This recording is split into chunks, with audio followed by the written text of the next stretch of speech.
Okay, hello, good evening, everyone. My name is Brad Gotcho. I'm the Lower Paxton Township Manager. In typical fashion, I give a brief summary of tonight's agenda before we begin, particularly for the benefit of those who may be watching at home this evening.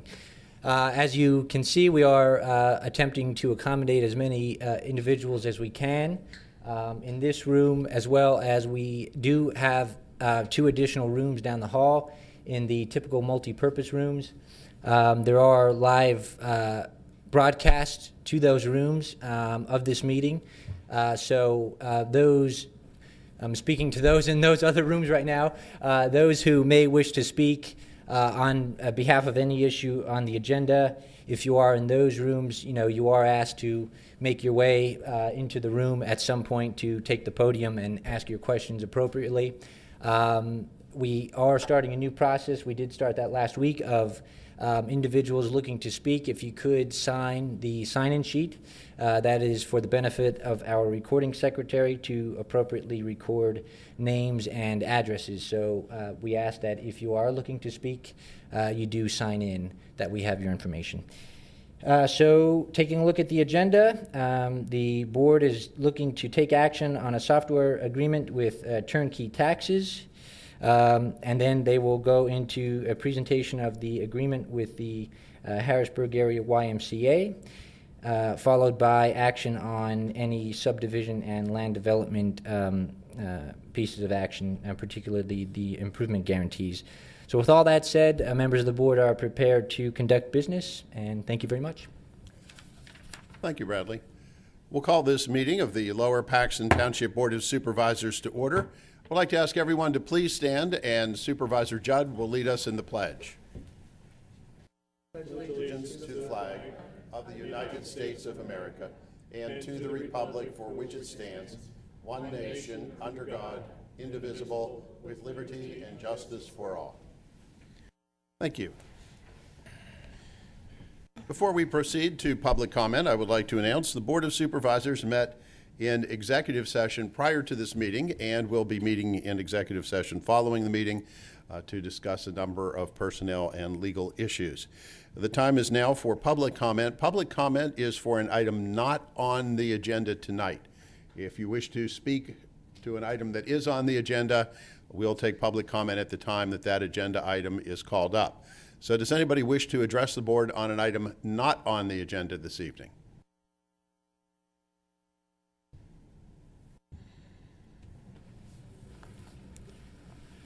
Jack Doherty, 2407 Abbey Lane. Board members, I am here tonight to offer a statement from the Friendship Center Operating Board. It does not directly touch on the lease. Okay, I was going to say that is on the agenda for this evening. A review of the lease is. Yes. But I try to limit my comments, not with any specificity with regard to the lease. And keeping in mind that particularly given the number of people tonight, we are going to be enforcing the 5-minute time limit. Understood. Thank you, sir. As a result of the statement issued by the Township Board of Supervisors regarding a pending deal with the YMCA to lease parts of the Friendship Center, the Friendship Center Operating Board is compelled to issue the following statement. The Operating Board by Township Resolution serves as an advisory board appointed and periodically reappointed by the Board of Supervisors with the role of overseeing the day-to-day operations of the Friendship Center. The Operating Board is a voluntary board that receives no compensation or benefits, such as a free or discounted membership. It is made up of lawyers, fitness and financial professionals, and former state government employees who have experience in addressing the needs of senior citizens. All major decisions made regarding the Friendship Center, financial or otherwise, have been run through the Township Manager and the Board of Supervisors throughout its history. The Operating Board has been proactive in its efforts to lessen the financial burden on taxpayers. In the last few years, the Board initiated an RFP for naming rights to the various parts of the center, as well as the center itself. There have also been discussions with the Lower Paxton Foundation and the Senior Center to partner as a fiscal agent for the solicitation of donations. Historically, this could not be accomplished because of the inability to form a 501c3 due to the center's status as a government-owned facility. In short, the impact on the taxpayers has been a paramount focus of the Operating Board. During this process, the operating board, unfortunately, has not been a party to or participated in any way in the negotiations with the Y. As a result, the operating board has had numerous concerns regarding how this process has unfolded, especially since the operating board historically has been in the best position to advise the supervisors regarding how the center can best serve its members and the residents of Lower Paxton Township. Notwithstanding the operating board's exclusion from the process, the position of the operating board during the process has been to take a wait-and-see approach to determine whether this is a good deal for the members and the residents of Lower Paxton Township, balancing the purpose of the center with the fiscal responsibility the operating board has toward the residents of Lower Paxton Township. Our major concern has been primarily to see that the public is provided with accurate financial information about the center and balancing that information with the many benefits it provides to the township in determining whether it's a service that the township residents wish to maintain. After the governor's release of restrictions which have allowed the Friendship Center to open, the decision was made by the township internally not to reopen the center, despite the fact that a detailed safety plan for operating had been created and was ready for implementation. In addition, for the first time, the township began to circulate a number of $17.6 million as the purported cost of the Friendship Center since its opening. The operating board takes issue with this number in numerous respects. First, administrative costs in the amount of $2,924,815 have been retroactively assessed against the Friendship Center going back to its opening. We've been advised that administrative costs include time spent on the center for numerous township employees, including the township manager and the finance director. Never in its 22 years of existence was the center required to account in our budget for time spent for the administrative costs of township employees who worked outside of the center. And to our knowledge, no other township department has been required to account for the administrative costs of township employees relative to its operation. We've also never been advised that any formal policy has been voted on and approved authorizing the assessment of these costs to any township department. Furthermore, while these costs are being assessed towards the center, it is important to note that these costs will not be eliminated if a lease is approved. In other words, the salary and benefits of the township manager and finance director will not be reduced as a result of their decreased time devoted to the center. It's also important to note that the Friendship Center, for 17 of its 22 years of its existence, was part of the Parks and Rec Department. Therefore, costs assessed to the Friendship Center for the first 17 years are costs that should be assessed to the Parks and Rec Department as a whole. Next, the township has assessed accounting costs, such as depreciation toward the center. Depreciation costs are not a legitimate cost for a municipally owned cash accounting department. We have not been provided with the amount of depreciation cost that has been assessed against the center over the course of 22 years. However, the depreciation costs over the course of just the last 4 fiscal years have averaged $311,656 per year for a total of $1,246,626. This is a fictitious cost. The township has also assessed against the center the annual township contributions of $100,000, while ignoring the fact that the center also provides office space for the Parks and Rec Department. The township claims that as of July 2020, the cumulative amount of $1,316,740 is owed to the Township General Fund for support of the center. That means over the course of the last 22 years, the average annual township support for the center is $59,851 per year, or roughly $1.20 per resident. Finally, an independent audit was conducted on the Friendship Center in 2013, and the auditor found that the Friendship Center performed financially within the top 5% of all public recreation centers operating in the United States. Many believe that the Friendship Center was intended to be profitable. However, from the very beginning of its conception, it was well known, based on the community center aspect of the facility, that it could not monetize all of its space and therefore would not make a profit. It was intended to be a public service to residents of Lower Paxton Township and the surrounding community, just like Parks and Rec. For the record, the operating board has nothing against the Y. It's a fine organization and an asset to the community. However, should a deal with the Y be approved, our hope will be, as it has been all along, that the residents of Lower Paxton Township reap some benefit from this deal. Since the township will remain the owner of the facility, we believe the supervisors owe the residents a fiduciary duty to see that the residents of Lower Paxton Township are not disenfranchised in their use of the facility. As an example, according to our calculations, there are approximately 2,500 members whose health insurance covers the cost of their membership who would not be eligible for that benefit as a part of the Y's operation of the center. In closing, the Friendship Center is the hub of the Lower Paxton Township community. It is where people of all ages, ethnicities, and faiths come together And as a result, we believe the Friendship Center makes Lower Paxton Township a stronger community with a quality of life that is unsurpassed in central Pennsylvania. And we ask the supervisors to take all of this into consideration when deciding the fate of the center. Thank you. Thank you for your review of the situation. Would anybody else like to address the board on an item not on the agenda this evening? Would anybody like to address the board on an item not on the agenda this evening? Seeing none, then we will move to item number 4. And we had a presentation last week on software license and professional services agreement with Turnkey Taxes, Inc. Are we going to, I understand that a number of board members have some additional questions on this, so is it the board's desire that we table this? Yeah, I would like to make a motion that we table action on the software license and professional services agreement with Turnkey. Okay, so moved. Is there a second on the tabling? Second. Moved and seconded. All in favor, aye? Aye. Okay, we'll table that till next week. And that does now bring us to first presentation of an agreement with the Harrisburg Area YMCA for the rental of certain portions of the Friendship Center. And we have been talking about this now for a number of months, and we have provided significant information on the Friendship Center. We have had our staff do a tremendous amount of forensic accounting work in order to come up with what we know are the accurate and complete financial records and numbers for the center. So the board at this point is actively considering an agreement with the Harrisburg Area YMCA to have the YMCA take over the Friendship Center part of the building. It's important to understand that the building that we all know as the Friendship Center actually is divided into 3 sections. One section is rented by Dreher Chiropractic. They provide lease payments to the township for that. That would not be part of this agreement. There's also a section of the Friendship Center which is utilized for the senior center for Lower Paxton Township. The township will retain use of that area for the senior center and will continue to operate the senior center and intends to reopen it as soon as we can safely do so.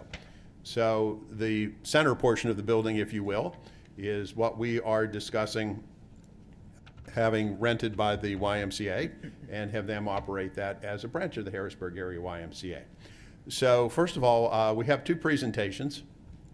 Mr. Stein, our solicitor, will give us an overview of the proposed agreement. Mr. Stein. Thank you, Mr. Chairman.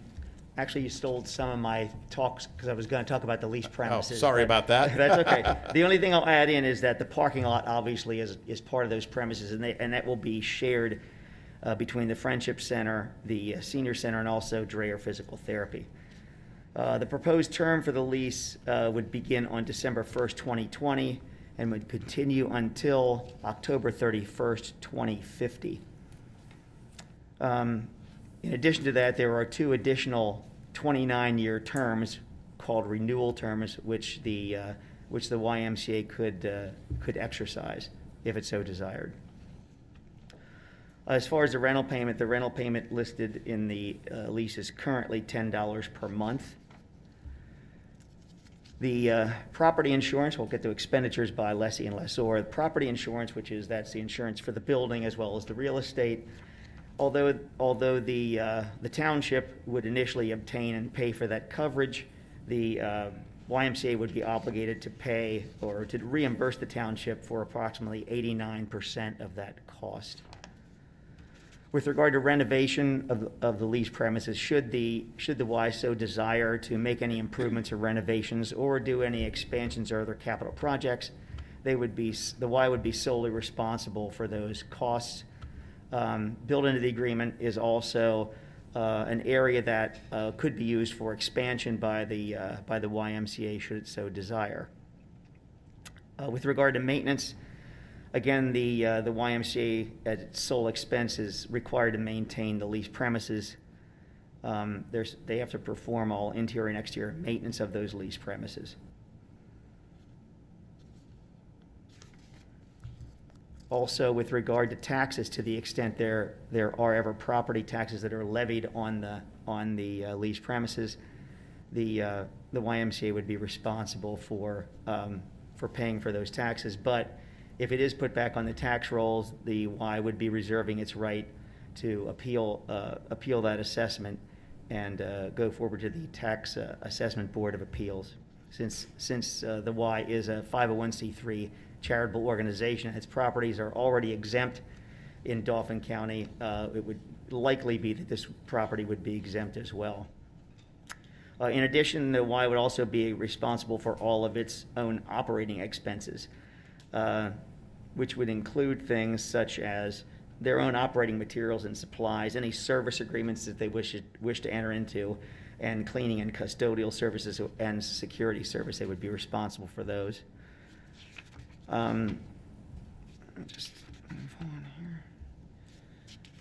here. In addition, there was a section put in the lease with regard to joint use of the leased premises for special community events, and that would be the township and the Y would cooperate probably not more than 3 times per calendar year and for no more than 72 hours in any event to use a community center use portion of the leased premises for special community events such as the holiday tree lighting ceremony and the annual Arts and Parks Red Hot 5K, as well as one other event. And also, to the extent that the township and the Y could agree, they could do more events if they so desired.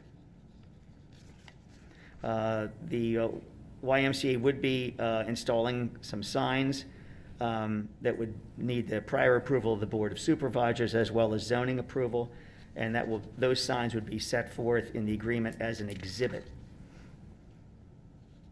With regard to liability insurance and indemnity, the lessee is required to indemnify and defend and hold harmless the township for any loss, liability, damages, or expenses that may occur or be claimed with respect to any person or persons or property on or about the leased premises resulting from any act done or omission by the lessee, its agents or employees.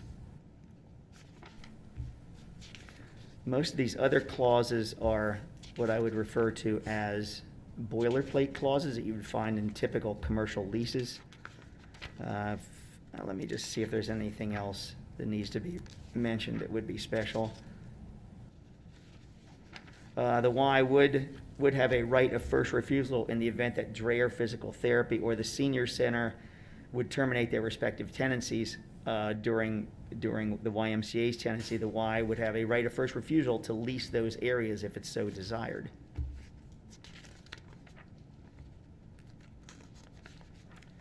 And it looks like that's about all the highlights that I would have for the lease.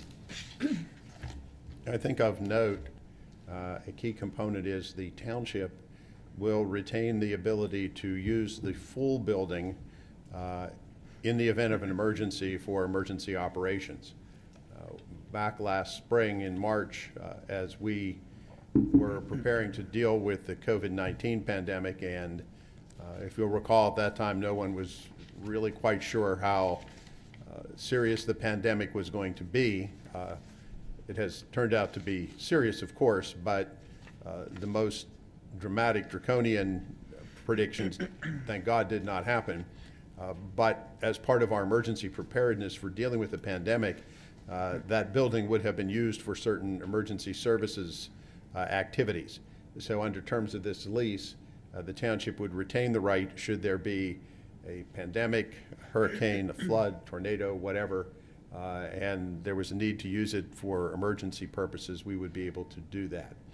So we do retain potential use of the building should a disaster of those magnitudes occur, which hopefully they never do. I would also now like to ask Rich Curl from the Y. Rich, if you would come to the podium, and I know we've had in the last few weeks a number of questions from members of the public about what the Y may intend to do with the facility, and you're the man when it comes to that, so we would appreciate hearing your thoughts before we open things up for questions. Thank you very much, and thank you for having me, inviting me this evening. Should I keep my mask on, or? You're okay, you can take it off. Okay. I didn't want to violate any protocols, guys. Thank you. I'm the president of the Harrisburg Area YMCA, and again, I appreciate being out here this evening. But before I start, I'd like to recognize a few folks. With us tonight is Mike Cleary. Mike is sitting over there. Raise your hand. Mike is the chair of our board of directors, and he came out this evening. Mike also is a Lower Paxton Township resident.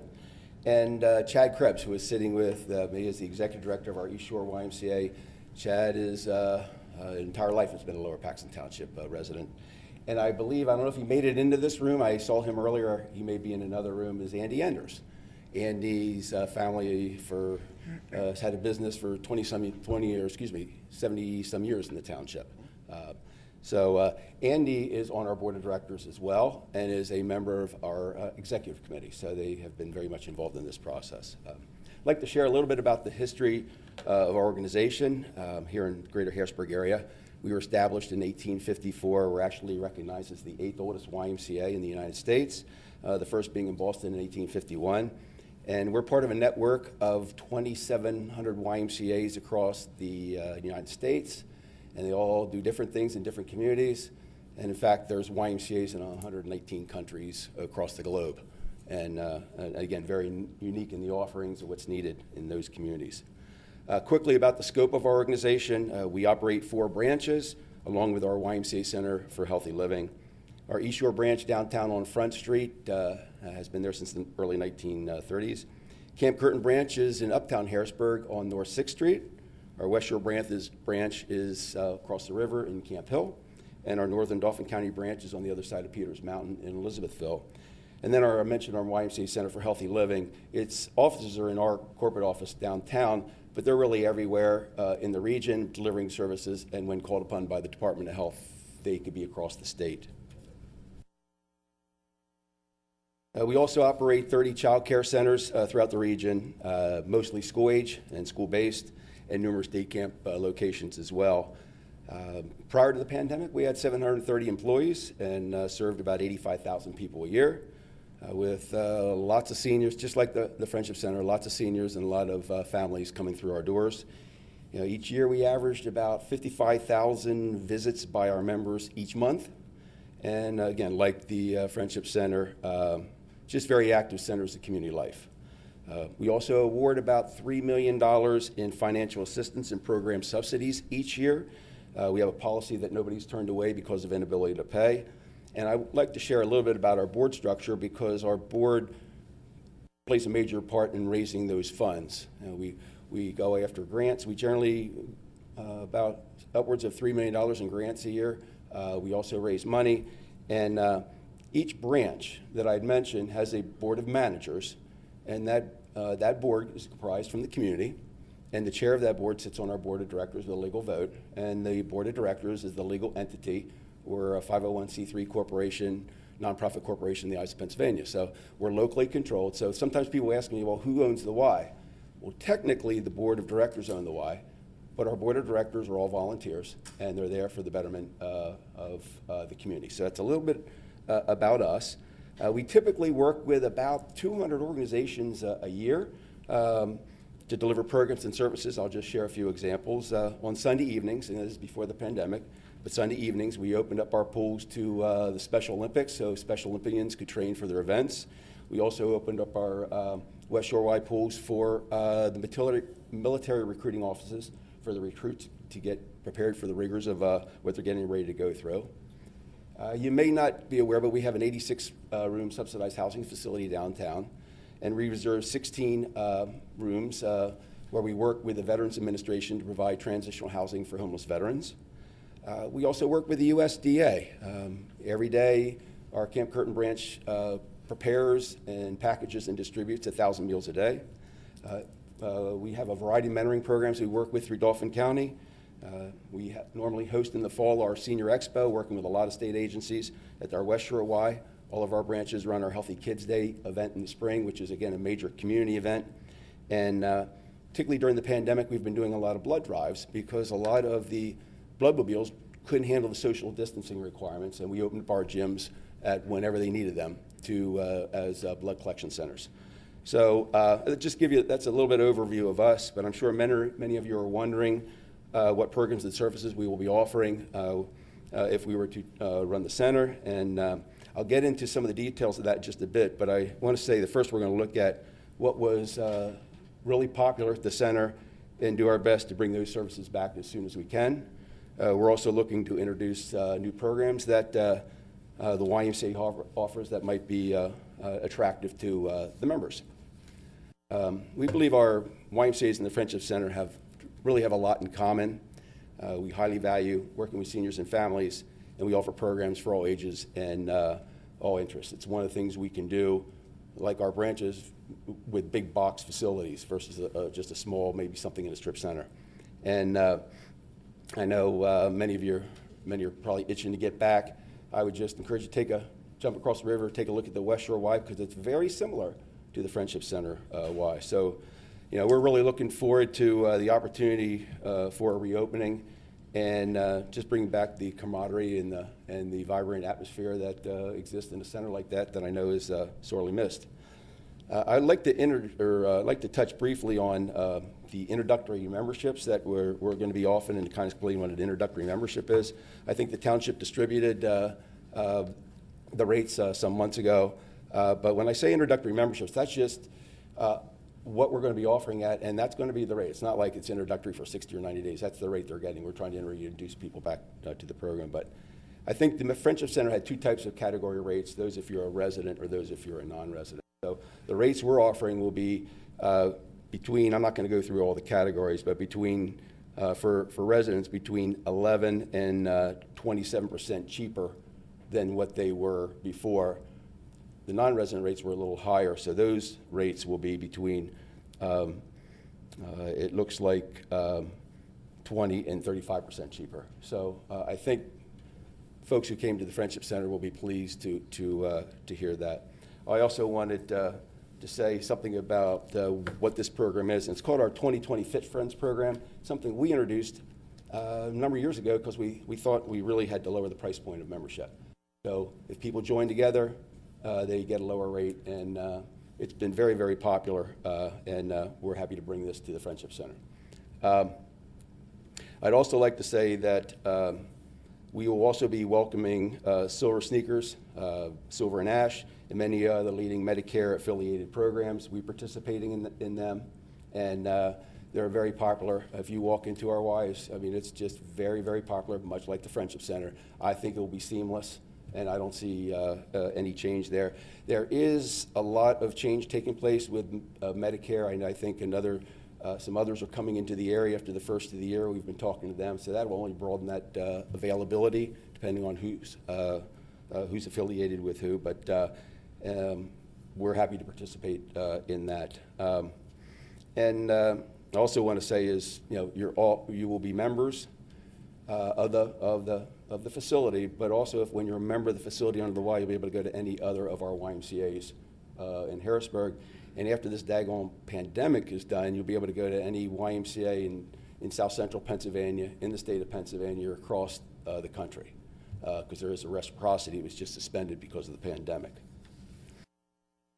I would like to kind of share what we think the reopening will look like initially. And again, we've never opened a facility in the middle of a pandemic, so we got a little bit of experience when we reopened our Ys back in June. So that's kind of what we're basing it on. But what we saw back then was kind of like opening and when you have a snowstorm.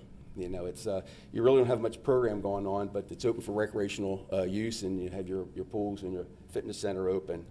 And because the attendance is rather light. When we first opened, we were seeing about 20 to 25% usage rate. So those that are comfortable coming in are coming in. Others have started to trickle in, and we're seeing about a 1% increase every week that's gone by since, the Dauphin County reopenings were the 22nd of June. Cumberland County was the 15th.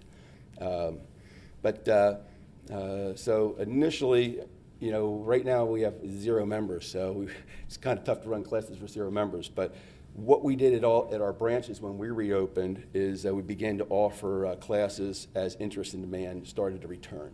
And we get a handful of people in a class, we're going to start a class, and then it creates enough critical mass and can go from there. So what started with a handful of classes in June, now we have a pretty good platform of classes are going. I'm only mentioning that because we're still in this situation with the pandemic. And we've said that to our members because we didn't want people to be disappointed when they came back, because it's not going to feel the same, because it's kind of quiet because there's not as many people coming in.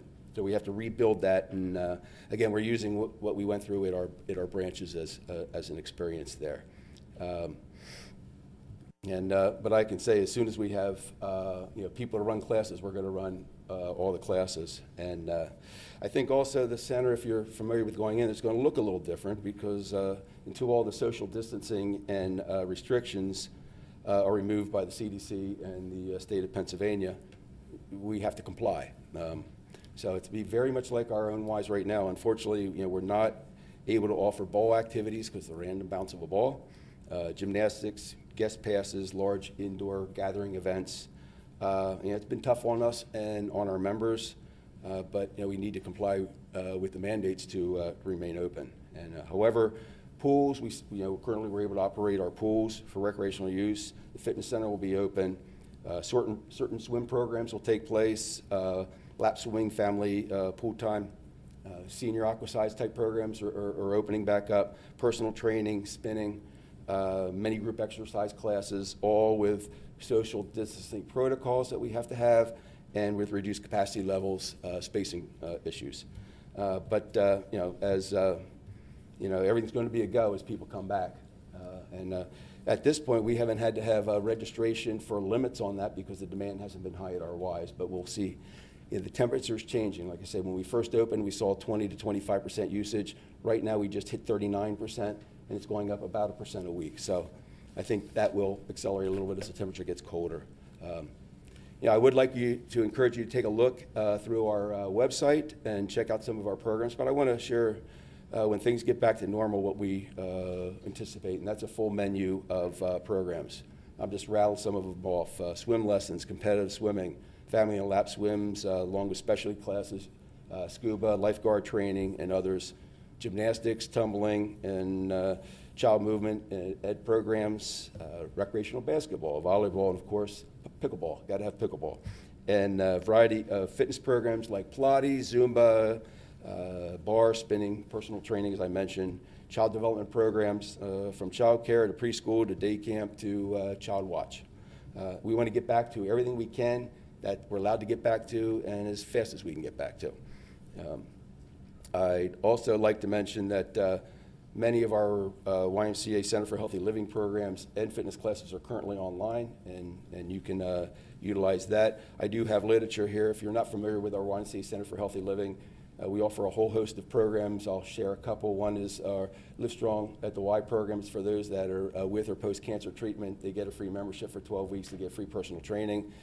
Their family gets a free membership, and we work with that through the Department of Health and our national organization. We also have a program through the CDC. It's a blood pressure. It's a diabetes prevention program. It's for those that are clinically pre-diabetic to keep them from becoming diabetic for life. That's a free program. We offer smoking cessation, and I won't get into all of them, but all these will be available. Some of them we have been running for the Friendship Center before the close down. We're excited about the prospect of reopening, but I'd like to share something with you, and that was back in 1997 when I first hired as the president of the Harrisburg Area YMCA. Our East Shore Y branch executive said that he wanted to introduce me to a special individual, and it was this person's dream that someday of having a YMCA in Lower Paxton Township.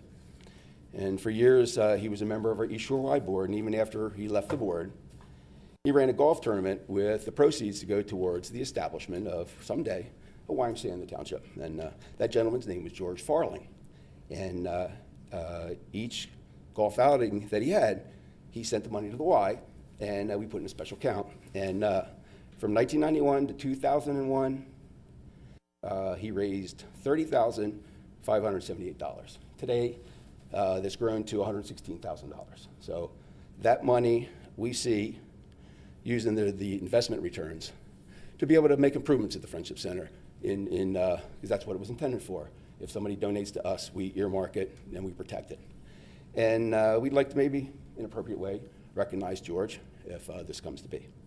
I'd also like to mention that Chad and I would welcome the opportunity to sit down with the Friendship Center Board and learn and benefit from their insight.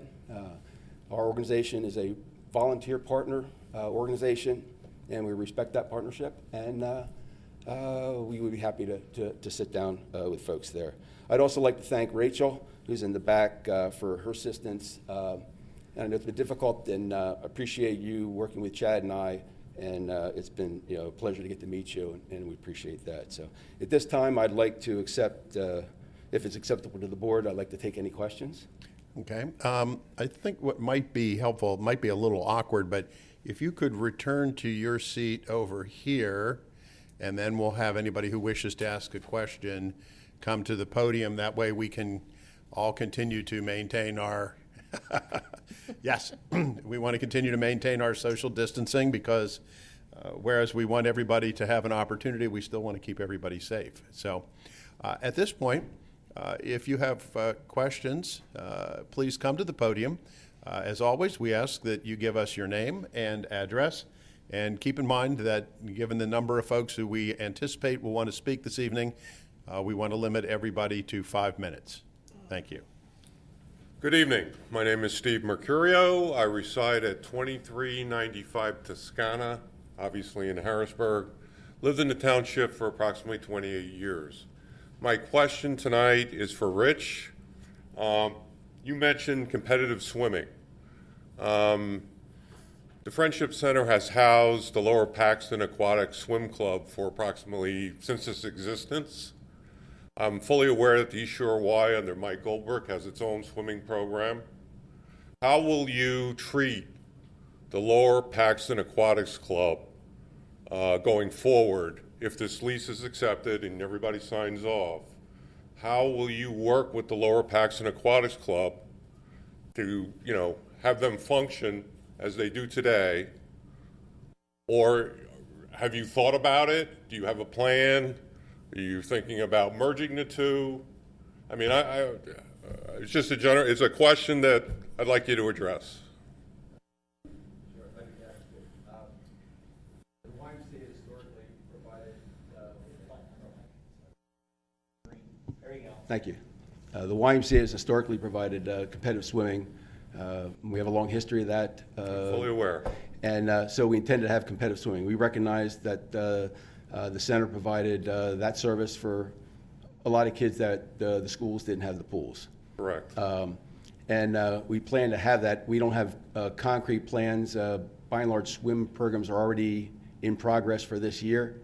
But we would intend, our thought, nobody's contacted us to date, our thought was we would have, in one form or another, a competitive swim program at the Friendship Center. It's on this side of town. It's a very valued service, and we want to have that. How it's structured, whether it's us, whether it's an outside group. I would say we prefer that we have our own programs because we have our own insurance requirements, and we have all our own leagues and such. I see a competitive swim program, but I'm not prepared to say exactly how it would be, structured at this time. But you're willing to sit down with people? Yeah, I'm willing to sit down. I believe in one form or another, assuming this pandemic is done, which Right. I'd really like to assume that when we get around registering, say, in the spring, and then we get rolling and we have stroke clinics and everything starts happening, that we'd be back to having a program there. Yes, I mean, Okay. if that's a satisfactory answer. We'll see. Yes. And, in closing, I just say that, again, the Lower Paxton Aquatics Club, because of the schools on East Shore, would not support a pool. It played a major role in developing kids who obviously wanted to swim, an opportunity to do so. LPAC has been a very successful swim club here on the East Shore for, as I said, since the inception of the Friendship Center, approximately 22 years. And again, and I have no reason to think otherwise, that you will sincerely sit down with those people and put together a program that will continue the legacy of what was developed there and continue to provide quality swim programs, competitive swim programs for the kids on the East Shore. My kids swam at the YMCA at the East Shore. And my kids would always say as we drove across the bridge, hey, Mom and Dad, why do we have to go to the West Shore to swim? And when you think about it, it makes no sense. And that's why, thank you to the Friendship Center and the pool facilities, they were able to create the Lower Paxton Aquatics Club and created a venue for kids to swim on the East Shore and not, cross the river every night and come back and forth and back and forth. So again, appreciate you being here tonight. Thank you for your response, and sincerely thank you for at least taking the time to sit down and hopefully continue a program that's a quality program for the East Shore. Yeah, if I could add, I've also had sat down with Mike Goldbrecht, who's run our program over on the East Shore. He's been very much involved in competitive swimming in the area, and say, I'd like his assistance because we're going to want to have competitive swimming in one form or another at that facility, because the this side of we don't see everybody traveling over to the West Shore Y to do that. Right. Obviously, and I think that it will continue as a staple in one form or another the next swim season. Okay, and Mike's very familiar with what goes on here. He knows all the coaches, they know him. Yes. So it's not like people are going to be meeting each other for the first time. So with that, I thank you. Thank you, sir. Ma'am? Well, it's good to see you getting around. Oh, I'm getting around. That's good. It's not wonderful, but I'm getting around. Sorry you have such a long trip to get up to the podium. That's, Hey, I could bring my own microphone, well, yeah, maybe we ought to get one of those handheld. Well, I guess we don't want to be passing around a handheld at this point. Yes, ma'am. Hey, we know who you are, but give us your name and address. Barbara Highland, 5079 Stacy Drive East, Apartment 1702, Harrisburg, PA. That was a very nice presentation by YMCA, and I wanted to say that I have been associated with the Camp Curtin YMCA through Altrusa International when I did Breakfast with Santa there. So it's good to meet somebody from the Y. Thank you. I am here primarily to address the senior citizens programs. And I have three things that I would like to address. I would like to address the insurance policies because we've heard so many rumors that we're afraid, quite frankly. And I want to address the medical issues and the social isolation issues that these classes help with. You mentioned, we have heard that the Ys only accept silver sneakers. But you mentioned other ones, and you didn't, and it says silver and fit, one of the policies that you're going to accept. Yes. Okay, fine. So that answers that. It's going to be other insurance policies. One thing I want to stress is the medical aspects of these classes, and we hope that all the classes will be resumed. And there's two sets of classes at the senior center. There are classes that are under the senior center that use the pool. And there's also a set of classes that the Friendship Center has specifically for seniors, like chair yoga, Zumba Gold, senior spin, things like that. I personally go to the Aquasize that is through the senior center at the Friendship Center. My health has deteriorated since I couldn't be there, and I think I'm looking at my third back surgery right now. And my doctors love that I go to this class. They consider it better than physical therapy. And my one doctor he loves the fact that it's a heated pool, because he didn't want me to take classes anyplace else where they did not have heated pools, because he was afraid it would seize up my muscles. So we have the wonderful heated therapy pool at the Friendship Center, and it has helped so many people with their health issues. And like I said, my doctors in particular, and trust me, I have OIP on speed dial. They have They're so happy that I go there. And Dr. Lippy in particular was really surprised at my recovery for my first 2 back surgeries because of that class. I recovered very quickly. And other thing is the social isolation.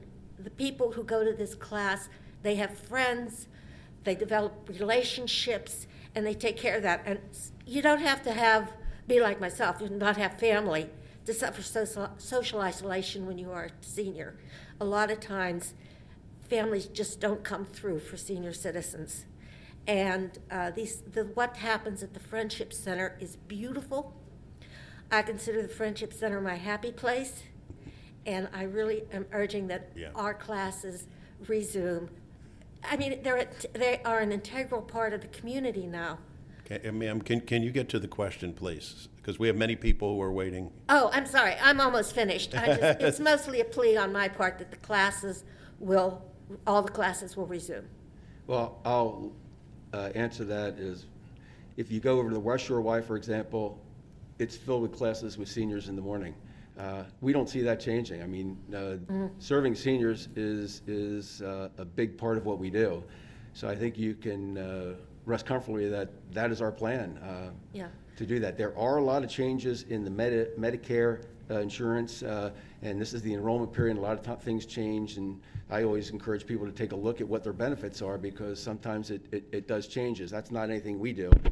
Yeah, I understand But that. we try to affiliate as many as we can, and we have some minor ones that I didn't mention because they're not the big ones. It's Silver Sneakers and Silver and Fit are the 2 biggies. I think U.S. Healthcare is coming into the market January 1st in a big way, and so there's just dynamics. We'll try to stay on top of it because we know that's how a lot of the seniors are able to participate. Yeah, this is just a plea that the Yeah. seniors do want to keep their classes, Well, and they're very fond of them.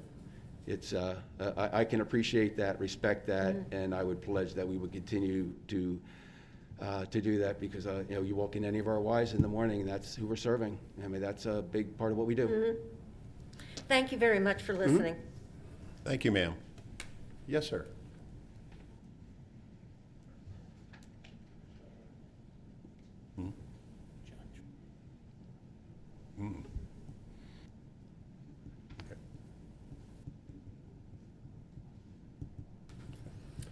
Thank you for allowing us to speak sure. tonight. My name is Phil Grant. I'm a retired Navy veteran. I live in the Amesbury development, which adjoins the Friendship Center property. And I purchased that property about 5 years ago for my mother, who is 94 years of age, and that the Friendship Center provides her and myself needed use of the aquasizing pool and the walking areas in the center. We both have memberships to the center and also to the senior center. I'm also a special advisor to the senior center operating board, and I'm going to brag a little. I have assisted the seniors in winning $80,000 in grants over the last 4 years. We were fortunate to have started several new programs, healthy eating program, educational culture learning, a new computer and learning center with 8 computer setups. And also we were able to acquire new tables and chairs for over our 450 members. We also recently won a grant and installed a new security system, an entry door system for the seniors, and also included some safety curbing outside the senior area on the East Annex, and also a security monitoring system. I'm here tonight not to speak and represent the seniors. I'm here as a neighbor in the community. Mr. Curl, I don't have any questions for you.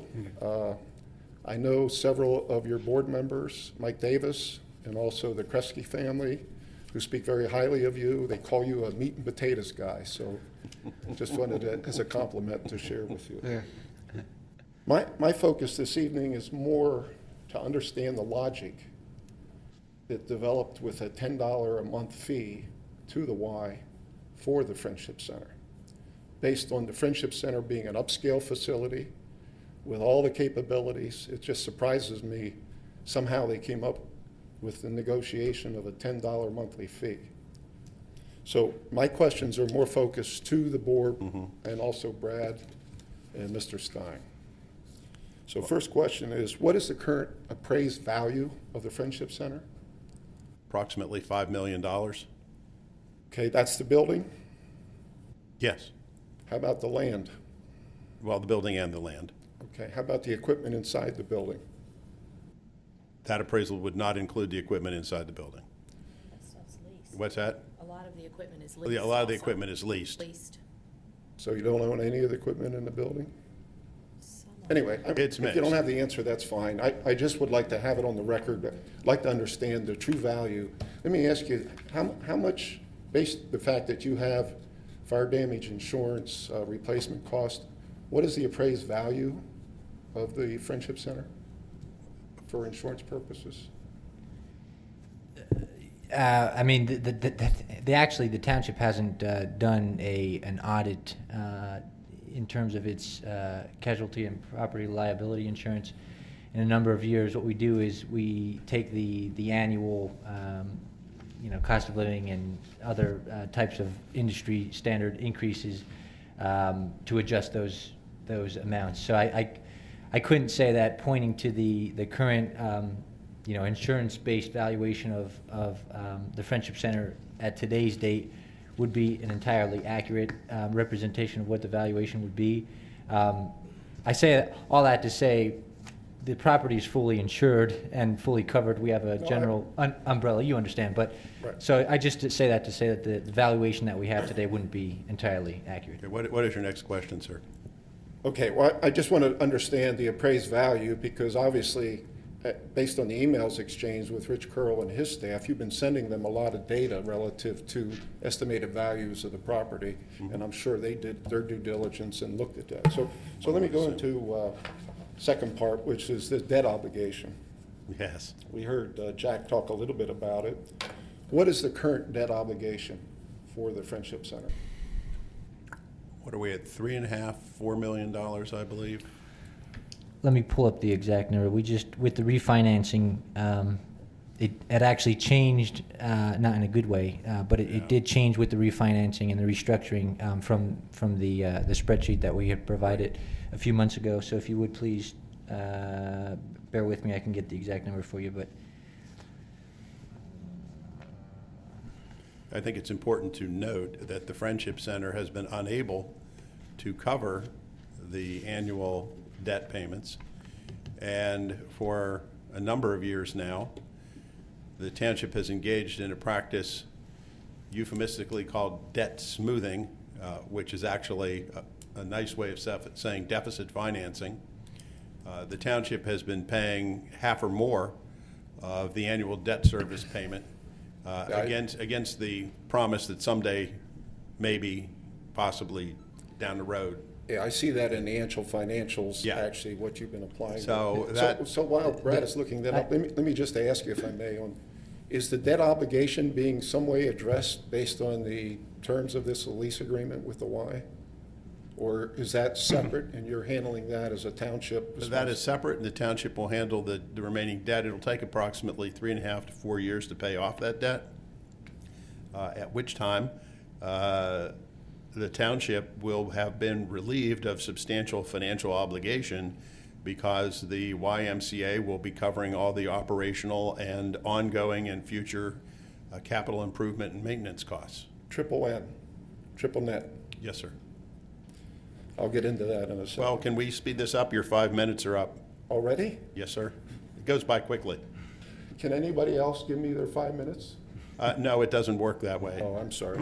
Well, let me go through this. What? Real quickly, because you are Okay. past your So time. obligation, debt smoothing obligation is not being addressed by this lease with the Y. How about the depreciation cost for the facility? And I think the answer is probably not. I'm not quite, can you sort of get to where you're Well, going with this? my start in was, I don't understand the $10 a month. So let me just go through. And then let me answer that fundamental question.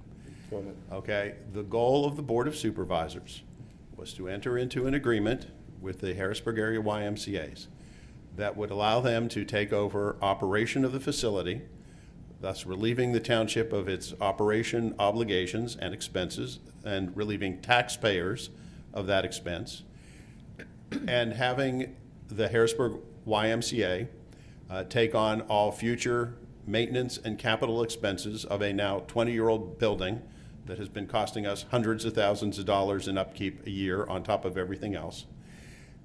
And our goal was to come up with a lease agreement that would position the Y for success. Because, as I've said before, we frankly don't have a plan B. We want the Y to succeed. We think they will be a valuable new community partner. We think they can provide a level of So, service. you're not answering my question. I am answering your You're question. not.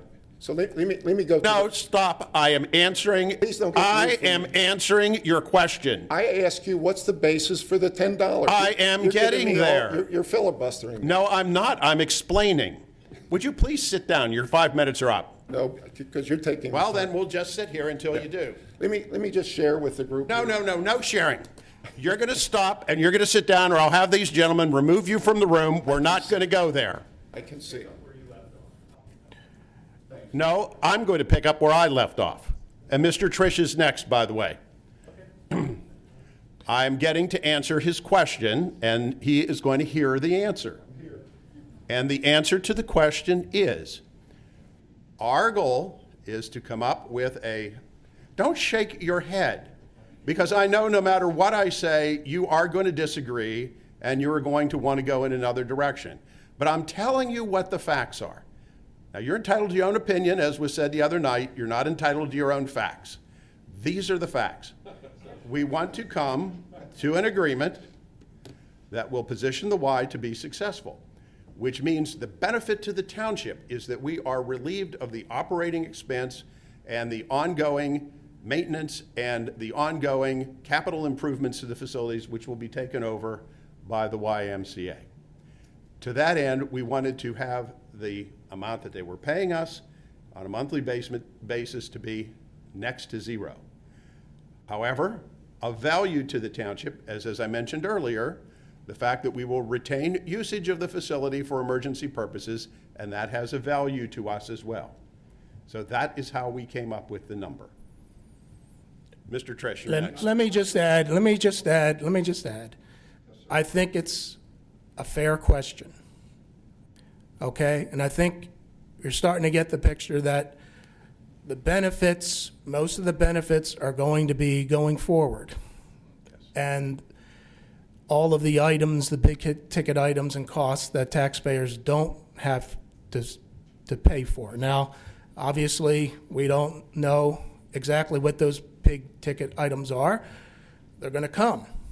You know, we know the slide in the pool is several $100,000. That's going to have to be addressed. The pool itself has to be addressed.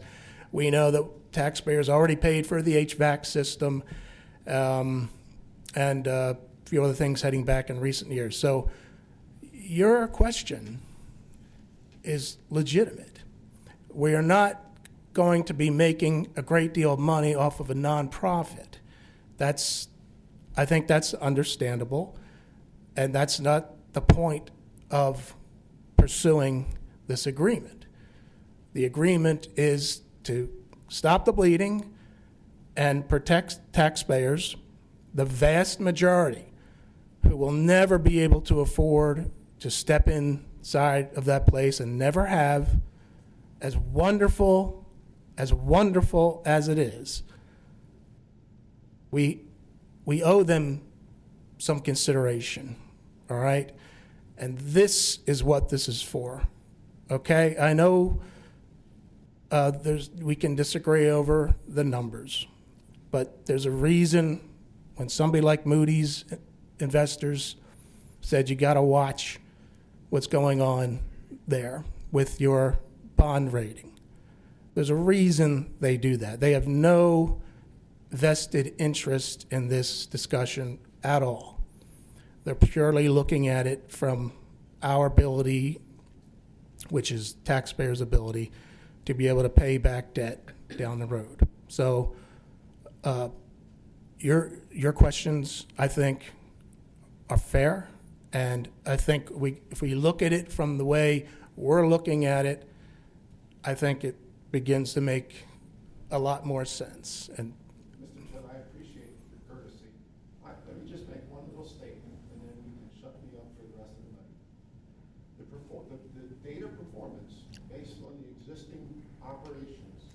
showed that the Friendship Center is making, over the last 4 years, averaging about $125,000 above and beyond the operating costs and the maintenance costs. It's right on your website. No. Would you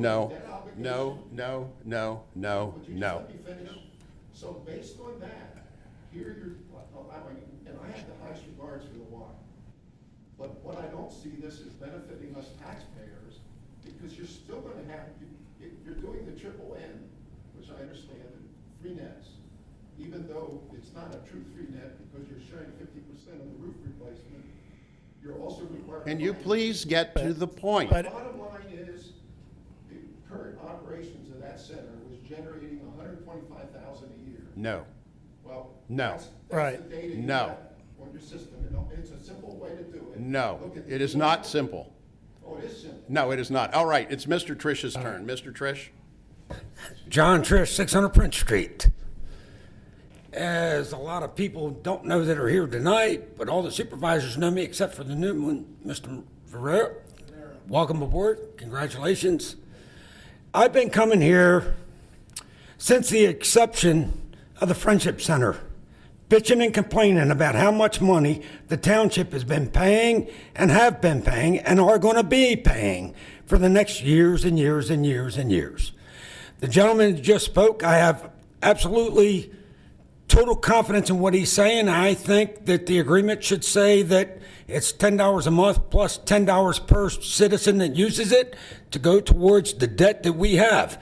Having said that, I do not understand where there's nothing in the 29 pages that's on the website that says how we're going to recoup anything. I understand that we've had numerous meetings where it wasn't announced that we're going to talk about the Friendship Center, but in some cases 10 to 30 people showed up to talk about the Friendship Center. I've been here complaining about the Friendship Center. 100,000 here. By the way, we replaced the slide, or at least I thought we did. No. The slide's going to cost $305,000. Okay, well, there was advertisements for the slide. Okay, we've replaced the turtle. Happened. And it didn't happen. Okay, well, the bottom line is, I know we need the Friendship Center. I know there are people that are dying to get back in the Friendship Center. But just like Mr. Judge just said, there are some people that will never set foot in there other than physical therapy through Dreyer or a doctor's office, because that's the only time I set foot in there, other than to visit and look around. We have a big debt there, and people have to realize that there's a big debt there. And I can appreciate the Y coming in, but as I said, I would like to see a nominal fee per membership, because right now, the last time, I'm getting aggravated, but my son was overseas fighting in Iraq, and he got a delinquency bill from the Friendship Center. And I came up here and I said something to the supervisors at the time. And there was only, well, matter of fact, none of you were here then. Mr. Henry, I think you were down in Harrisburg. And I said, are you going to do something about these guys that are over there fighting and getting a bill for the Friendship Center? And they said, we'll look into it. Never did. So the bottom line is, I understand we're in a bind. The taxpayers are in a bind. We have a big debt. And I don't know how many times I have to come up here and say, hey, why are we paying this for the Friendship Center, which at the time was, I think, 3,300 members, paying what they were paying, yet at the end, we went through the smoothing, and now we have everybody all of a sudden up in arms where we're trying to get out of it. So I would at least say, please, consider saying, okay, why come in, take over? But in addition to, because I was amazed, I seen we're going to pay half for the roof, which is probably $500,000, whatever. The air conditioner units was almost $500,000. So the roof itself, you're going to, anyway, my bottom line is there should be something in the finances that the average citizen can look at it and say, hey, the Y's coming in, it's going to be great, The senior citizens can get back in there and work out, the swim team can swim, and at least they're help pay down the deficit that we have. That's all I got to say. Thank you. Because we make too many quick decisions. Oh, it's not been quick. Well, earlier you tabled a thing on taxes. What was that? The thing that you tabled earlier tonight on taxes. Yes. I tried to Google that company and see who's using it. Yes. I still got research to do. But So do we. That's why we as a tabled it. tax-paying citizen, I just heard about it last week or 2 weeks ago. And tonight you were considering approving. It's on the website. So Yes. all I'm saying is we need to know, because I'm on Lower Paxton Community website. The meeting for Cops Coffee and the thing around at the mall. It was on there 3 days before, or 2 days before the event. And I just asked Miss Urban if that's the same website, and evidently it's not. And I come here all the time. I should know what website is the township's website, but I can't find it. So I will look for it. Believe me. Our I will- website's fairly easy to find. You mean the Facebook page? Yes, the Facebook Oh, the page. Facebook The page. safest, go to the website and look for the Facebook icon there, because I know we have multiple Facebook pages called Lower Paxton something, Lower Paxton something. Right. Go to And our it says you website, might- click on that, bookmark it, and then Just, Mr. Judd, just up to last week, it said you might want to join this site, this site, this site, this site.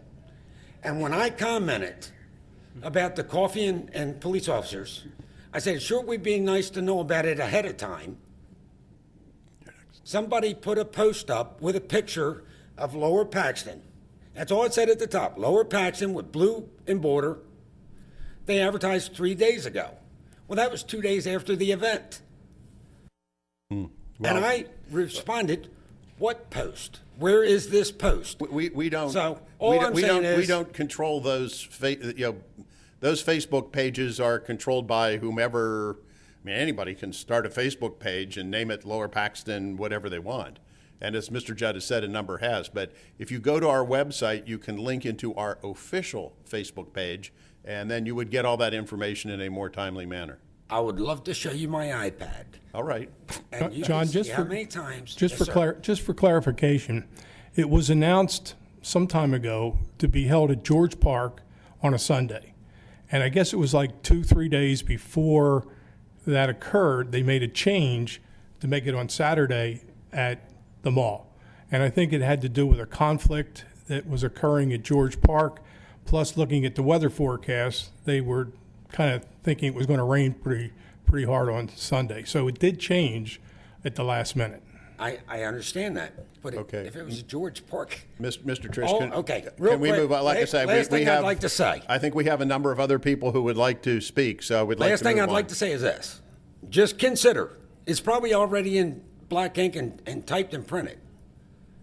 But if you would consider going towards the debt,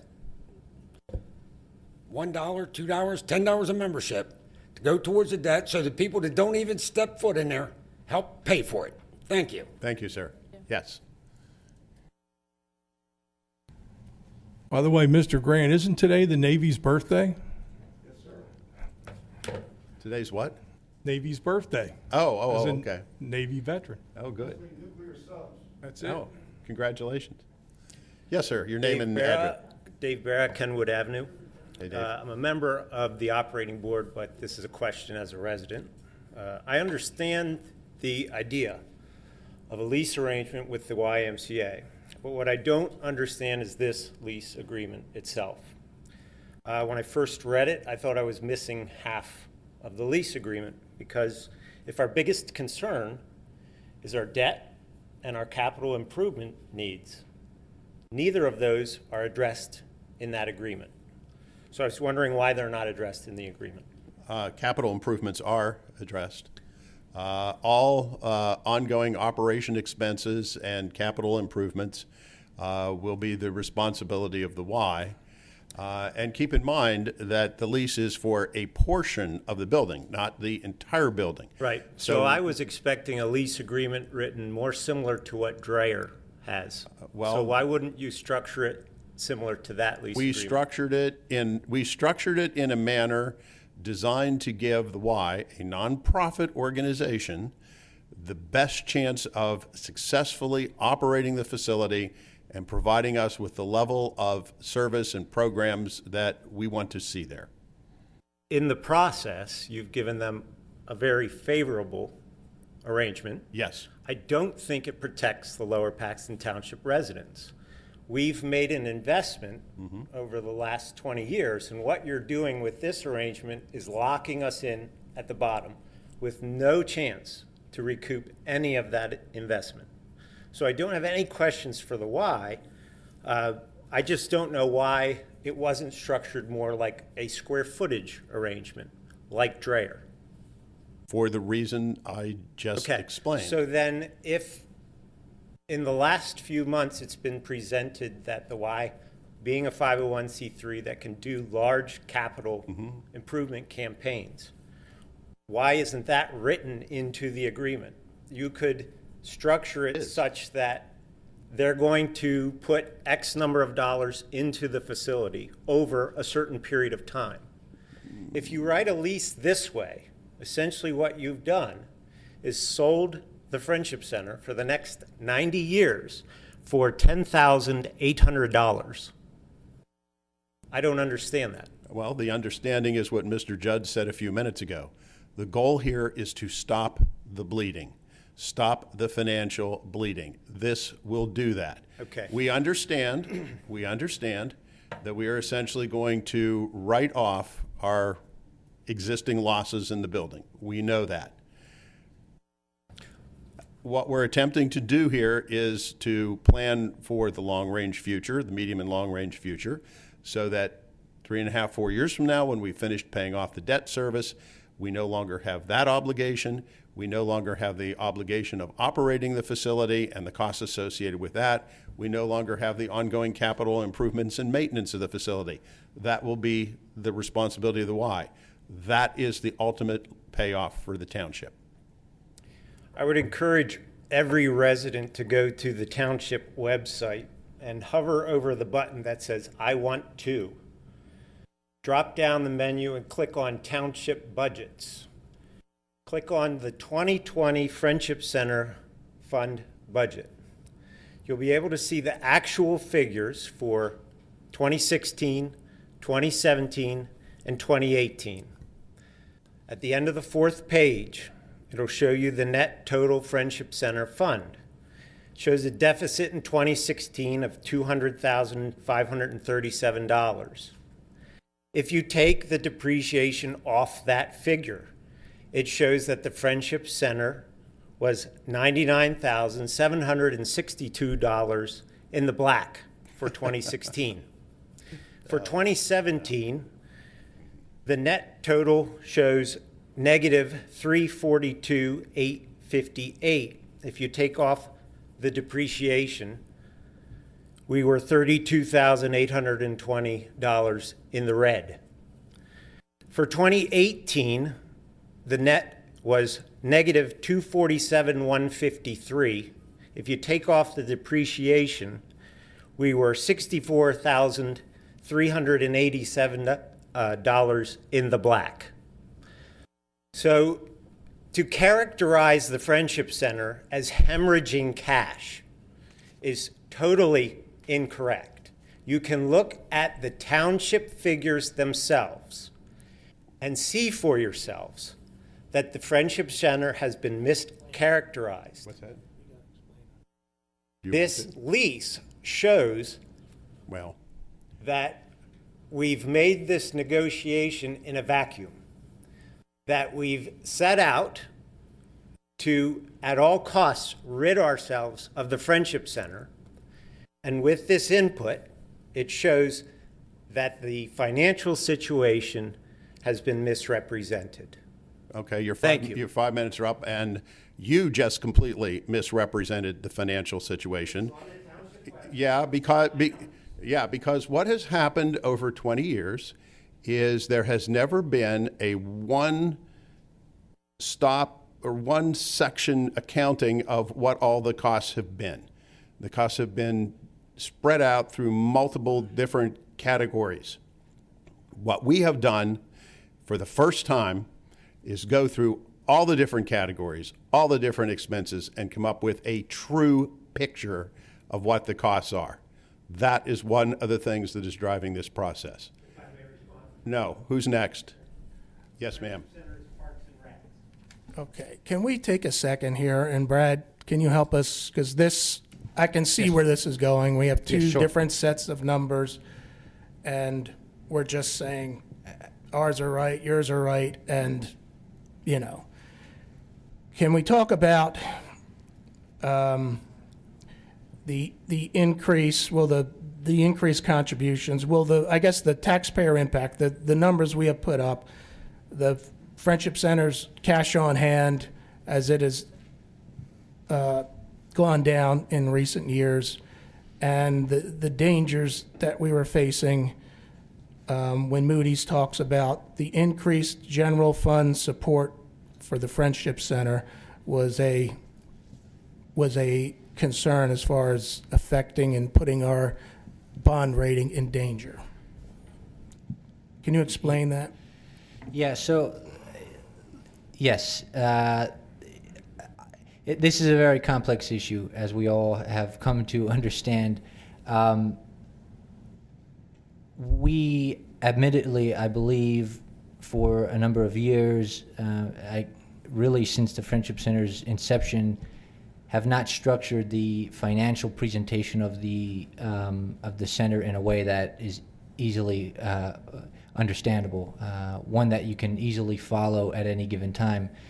And so what's been happening is the annual budgets that Mr. Barrett just referenced are a bit misleading in the way that they are, I hate to say cash an analysis, because you do point out depreciation. And in which- their defense, Yeah. real quick, they are on our website, and this Yeah. is what we've used for years and years and years to evaluate it. They did not pull them out of thin air. Oh, no, absolutely So not. what we're They're doing there. is making a deeper dive. Go ahead. Right. So, as I was saying, obviously depreciation is not cash. So I can't.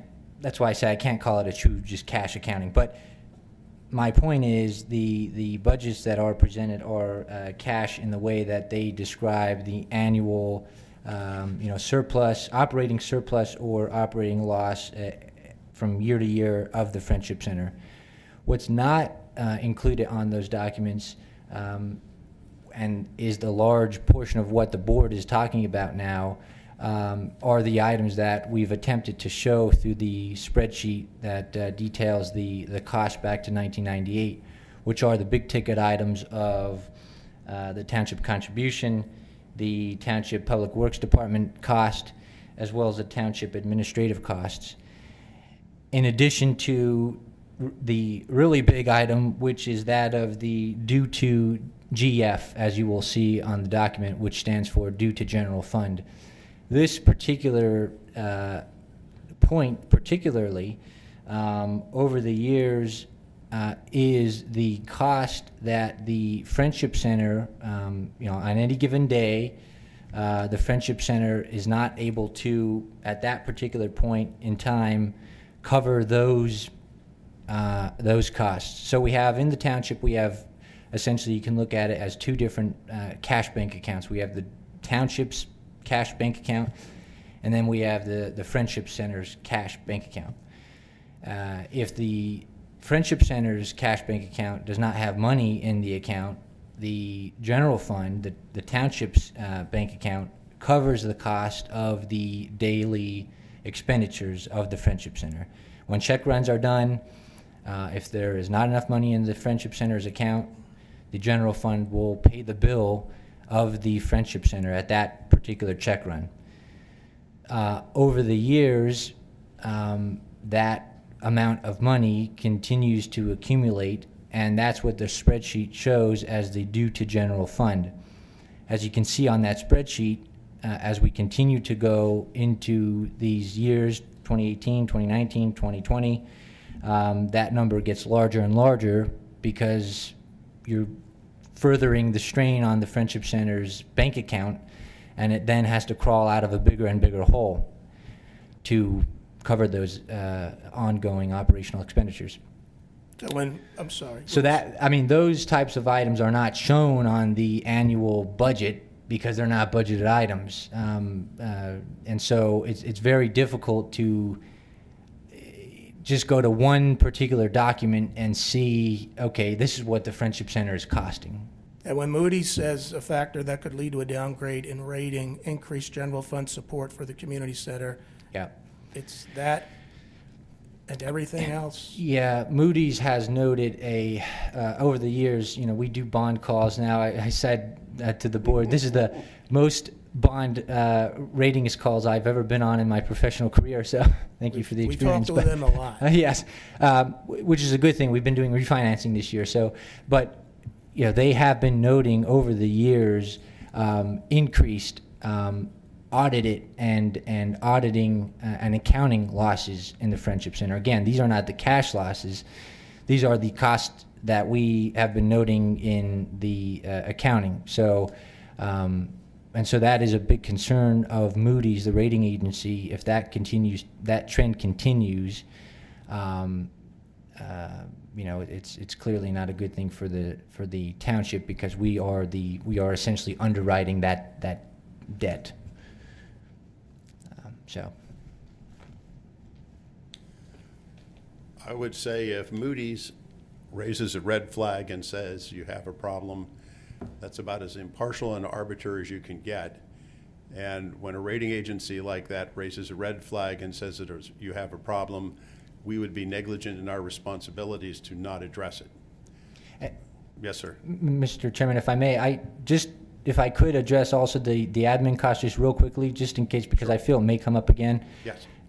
So if you take a look at the spreadsheet, again, the spreadsheet since 1998, the line items for total Public Works Department and total administrative costs are obviously not included on the Friendship Center's budget because they are expenditures that are not specifically related to a daily employee of the Friendship Center. So again, that is a portion of my time, that is a portion of the HR manager's time, the finance manager's time. We all do a significant amount of work in Friendship Center operation, but our time is not, through the budgeting process, allocated to the Friendship Center fund. So when asked to provide a true accounting of what the cost of running the Friendship Center is by the board, staff provided the actual cost of running the Friendship Center, which is inclusive of my time, Kay's time, again, the list that I just referenced. And this is done for the authority account, the authority fund, the stormwater and sewer funds, which are enterprise funds, much like the Friendship Center fund. So, and we do charge them, but we don't charge the Friendship Center. Correct. And again, that was a structural, some may call it a structural deficiency on how that was first initially established.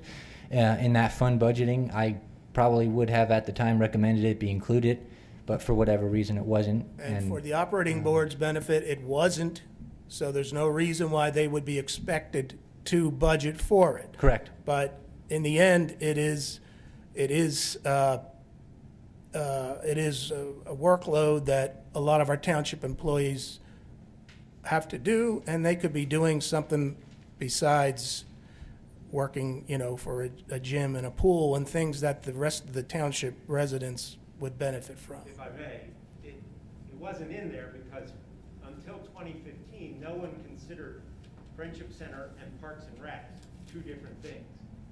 We started to look at Friendship Center as separate only in our very recent history in order to get a more accurate picture of what was happening with the finances at the Friendship Center. But to now go back and look at the first 15 years that way, it's highly inaccurate because you're either getting your Parks and Recs for free, But or you're that's, assigning too much cost yeah, to the point being for those, that I guess that up until 2015, Parks and Rec ran was the Friendship Center. Yeah, but that doesn't speak to all these other costs. It doesn't speak to the managers, No, I don't the believe township that's managers' costs, HR costs. Doesn't speak to all those. It might change the Wait a minute, number, but wait a it minute. doesn't. Wait, you need to rephrase that. Parks and Rec was always their own department under Lower Paxton Township. The Friendship Center was their own entity because we paid, the Parks and Rec paid $100,000 to the Friendship Center to have the offices there.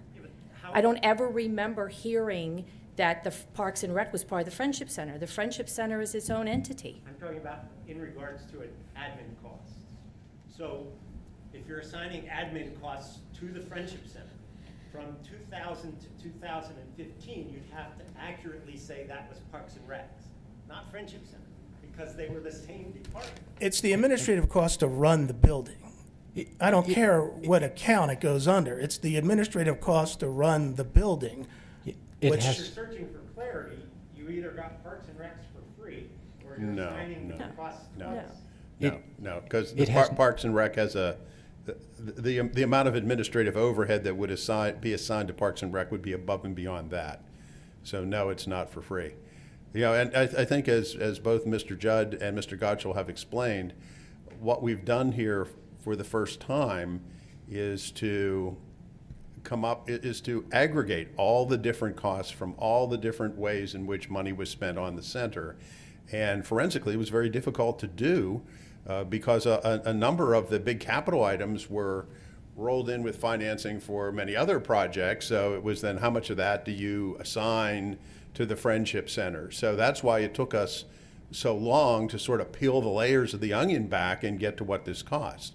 But, you know, whether we agree on the numbers or not, the issue before us is what are we going to do going forward, and what is the way that we can get the Friendship Center reopened, get it reopened in a way that will make it a vibrant part of the community once again, and as much as possible, lower the impact on taxpayers in Lower Paxton Township. And keep in mind, I give a lot of credit to our friends at the Y for being willing to take what is really a very big risk on their part. I don't know of anybody else who's attempting to do something like this in the middle of a global pandemic. So when you get to, you know, is it a sweetheart deal for them? I wouldn't term it a sweetheart deal. I'd term it a deal that is designed to give them the opportunity to be successful, keeping in mind that, as everybody here has pointed out, this is an amenity for the community. We're not doing a lease with a commercial enterprise that's going to make money. You know, we're working with an established nonprofit organization with an international reputation that is going to help us, as this pandemic hopefully eases over the next few months, bit by bit get us back to what would be normal activities and once again have the center be a vibrant part of our community. That's where we're trying to get to. Now, does that mean we're going to have the most favorable terms in order to do it? No, because frankly, right now, nothing is favorable. Enough from me. Is there anybody else who would like to speak? Yes, sir. Does anybody have questions for the Y? Yeah. Actually, why don't we do this? It's all right. I'm not ducking it. Maybe we can just No, mix why don't them we in. why don't we direct any questions for the Y? That way, if you gentlemen need to depart at any point, we don't hold you through other questions. But if you specifically have Y questions, hello. They're kind of both. Okay, go ahead. This may take a little while, Mr. Curl, so just stand by. 5 minutes. Am I on a clock now? Yes, sir. Okay. Thank you very much, supervisors, for the opportunity to speak this evening, and thank you, Mr. Curl, for being here to address the concerns of the citizens of the township. My comments are based on the proposed draft of the lease. Do we get your name again real quick? Did I Larry miss it? Nowicki, Okay. 4301 Stoneleigh Court, Harrisburg. The first question for Mr. Curl. Presently, the Friendship Center offers a Learn to Swim programs for infants and children. And I'm concerned, do you guys offer anything like that? About that. Yes, we do. Okay. Second, will there be any incentives for the residents of the township to join the Y? Yeah, I think one thing you have to keep in mind that you probably lost 6,000 to 8,000 members because this thing's been closed for a while. Okay, to answer that, that is a challenge because we're starting from ground zero. So that's why I said it's kind of like opening up in a snowstorm where we have to build costs and carry it as we get members. We are going to be taking staff from some of our other branches so we don't incur new costs immediately, so we can get it off to the right foot. As far as the incentives, normally I'd mention the 2020 Fit Friends program, which is 2 people walking. We're extending that to everybody who comes in. There is not a distinction whether you're a township resident or not. I'm sorry to interrupt. Could you explain the pricing advantage of the 2020? Yes, and then that pricing advantage, I think I mentioned that it ran for a township resident between 11 to 27% cheaper. For an adult, the township resident paid $45.83, and they'll be paying $33 and. What about 2 seniors? I'm sorry? What about 2 seniors? Okay, 2 seniors, senior couple that was a resident was paying $50.92. Now they'll be paying $42.20. So it's, again, we'll have one price. It won't be based on whether you're a resident or a non-resident. So that's where the percentage of it being lower than what it was before is a little bit different. Okay, thank you. As a tax-paying resident, I have to tell you, I agree with Mr. Bear. I'm very disappointed with the lack of accountability and assurances that this proposed lease provides to the taxpayers of the township. I think we can argue over the value of the appraisal of the Friendship Center between $5 and $12 million from what I hear. And I won't get into a lengthy discussion because I know I'm about 2 minutes into my allotted time. But if you look at the value of time and money, an initial investment of $10 over at a 2% interest rate over 30 years, I don't think you have to be a genius to know that you're going to end up with pennies. That's what would make on that. And again, I agree with Mr. Bear. There are no guarantees, and I repeat, no guarantees on the proposed lease that requires the Y to make any capital improvements. In my opinion, this needs to be addressed in the lease agreements. There needs to be an annual commitment to the Y to invest in our community. I wish, it seems like the train's left the station on this.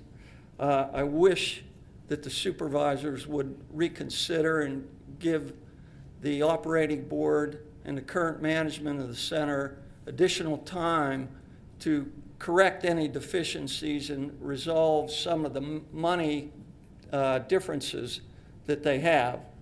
As far as the administrative expense, Brad, you had mentioned it's the same as the authority, which is what, a 20% overhead charge to the Friendship Center. And I guess my question to you is, how much time do you put into the Friendship Center? How much time does the HR department put in the Friendship Center? I think I think it's overestimated, to be honest with you. And it's sad that the township can't break that out better than what they did. And thank you, Mr. Judd, for acknowledging the difference in those numbers. I appreciate that. And Loman, you mentioned about stopping the bleeding. Mm-hmm. And I think if you look at the 2019 audit, it brought up some of the financial decisions made by the township that the auditors alluded to regarding the swap that the township entered into okay, with Royal Bank of Canada. Basically, the swap was a hedge on future interest rates on a 2009 authority bond. Basically, they went from a fixed rate to a variable rate. And I'll point out that it's not illegal. It's, something that the supervisors, have the capacity to decide on. But in the auditor's report, they commented that it was a risk or reward decision. In order to complete the transaction, the township had to pay Royal Bank of Canada $1.8 million to refinance it. In addition, the initial bond amount was $42 million. The amount of the bond now is $52 million. So basically, that's a $12 million hit that the township's going to have to absorb. There's no hit at all yet. I stand correct, yet. But I think if you look at it now, it is until the bond matures in 2023. Yeah, that'll be the deciding factor. Well, not necessarily. We have a couple of years, I think you're correct, 2 years, for the bond market to move in what would be a favorable direction for us. If at that point it still hasn't, we can simply assign that to other debt, and by a couple of more years, the township is in the driver's seat as to when we actually pull the trigger on the swap. So we can basically sit and wait for the conditions to become favorable. You're correct. They're not currently, but it's not a current issue. Well, the point and that what I'm does trying that have to to do with the point Friendship that I'm Center? trying to make, Loman, is it was I don't know of any other township, and I talked to other township managers. None of them have ever did a swap. Well, can I ask you about the Friendship Center again? Yeah, Because you okay. brought some, and I'll just say, prior to this, I had a more thankless job being on the school board, and we did a swap, and it turned out well. So I know that they're not common, and I know that there's a certain amount of risk involved, and things have to be just right. We're looking for every way to find savings and revenue that don't involve taxes. But I want to ask you about the Friendship Center, because it's been mentioned a couple times about how we have somehow come up short in this draft agreement with guarantees for the taxpayers and users, that somehow we're putting more money and capital improvements into the Friendship Center now than would the YMCA. That the danger is there's no guarantee in the agreement that spells out how much capital improvements they have to put in. Mm-hmm. And do you really see that as a danger, that they may do less to make this operation feasible than we've been doing, knowing that there's some equipment currently in the Friendship Center, lots of routine gym equipment that is badly in need of replacement? I would find that surprising. Well, can I address that? And maybe I'll turn that question over to Mr. Curl. You have 3 Ys within 10 miles proximity. And all of them are hurting. I'm counting this one. Let's say the two downtown. If you had the Friendship Center, you'd have 3 within a 10-mile proximity. And from what I understand, the 2 downtown are hurting. Hurting because of the pandemic, or financially. We've taken our body blows in the pandemic.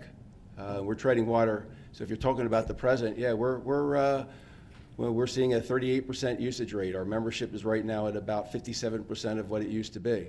So we're treading water, and that's the uniqueness of trying to participate in a partnership to reopen the Friendship Center in the middle of a worst pandemic in 102 years. then... Yeah, that's a then- challenge.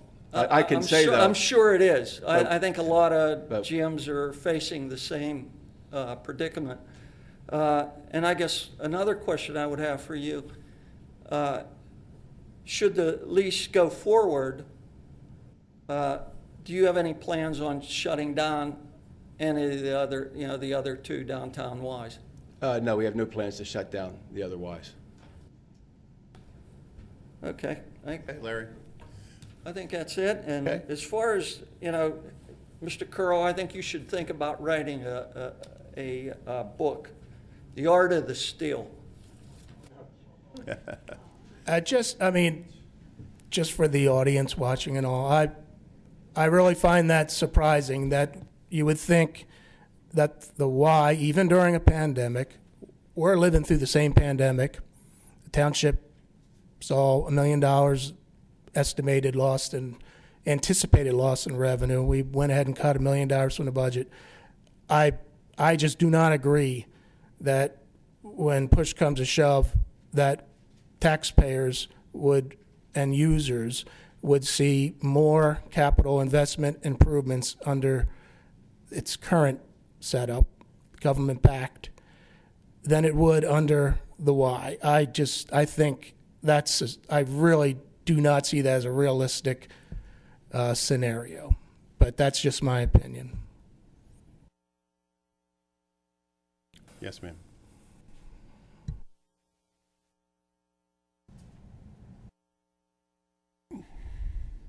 I actually have questions for the Y. Elizabeth Nur, 926 Sunny Hill Lane in the township. I've been a township resident for 40 years and a friendship member for 17 years. And I was glad to hear Mr. Curl, correct? I have your name Yes. correct? Mention that he was hoping, to continue a lot of the favorite classes at the Friendship Center. And that's, I think, one of our fears, and I'm speaking for several of my friends who we've continued a group class outside of the Friendship Center, literally outside. Unfortunately, we had to relocate, but I won't go into that. We were meeting on the lawn for a little bit and told we couldn't meet there. But anyway, specifically Body Pump. That's a very popular program, and I've been going to Body Pump classes now for 12 years. And I'm wondering if that's going to be, a similar program, strengthening, because it's so important, especially as you get older, to maintain strength because you do lose muscle mass. Well, I'm happy to answer that question. At our downtown Y, we do run Body Pump, so we're familiar with it. And if it's good. popular, we'll run it. Good, great. And then I also have another, it's sort of a half professional question from I was a physical therapist, I still am, still licensed, but I haven't practiced in 5 years. Fortunately, I'm retired. But anyway, this might fall under your healthy living, or what was the programs again? The YMCA Center for Healthy Living? Yes. I know several individuals, and I have had referred them several to the Friendship Center in the past, just to use the therapy pool because of its accessibility as well as its temperature, that they go in and do their own exercise program. And my fear is, my concern is that ability may not continue because, as I understand it, the insurance programs that you list are specifically those for, 65 and older, Medicare.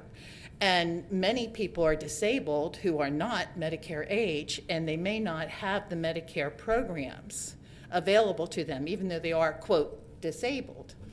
And I would hope that there'd be some method that someone could come in and use the pool, even for a period of maybe even 3 months as part of their ongoing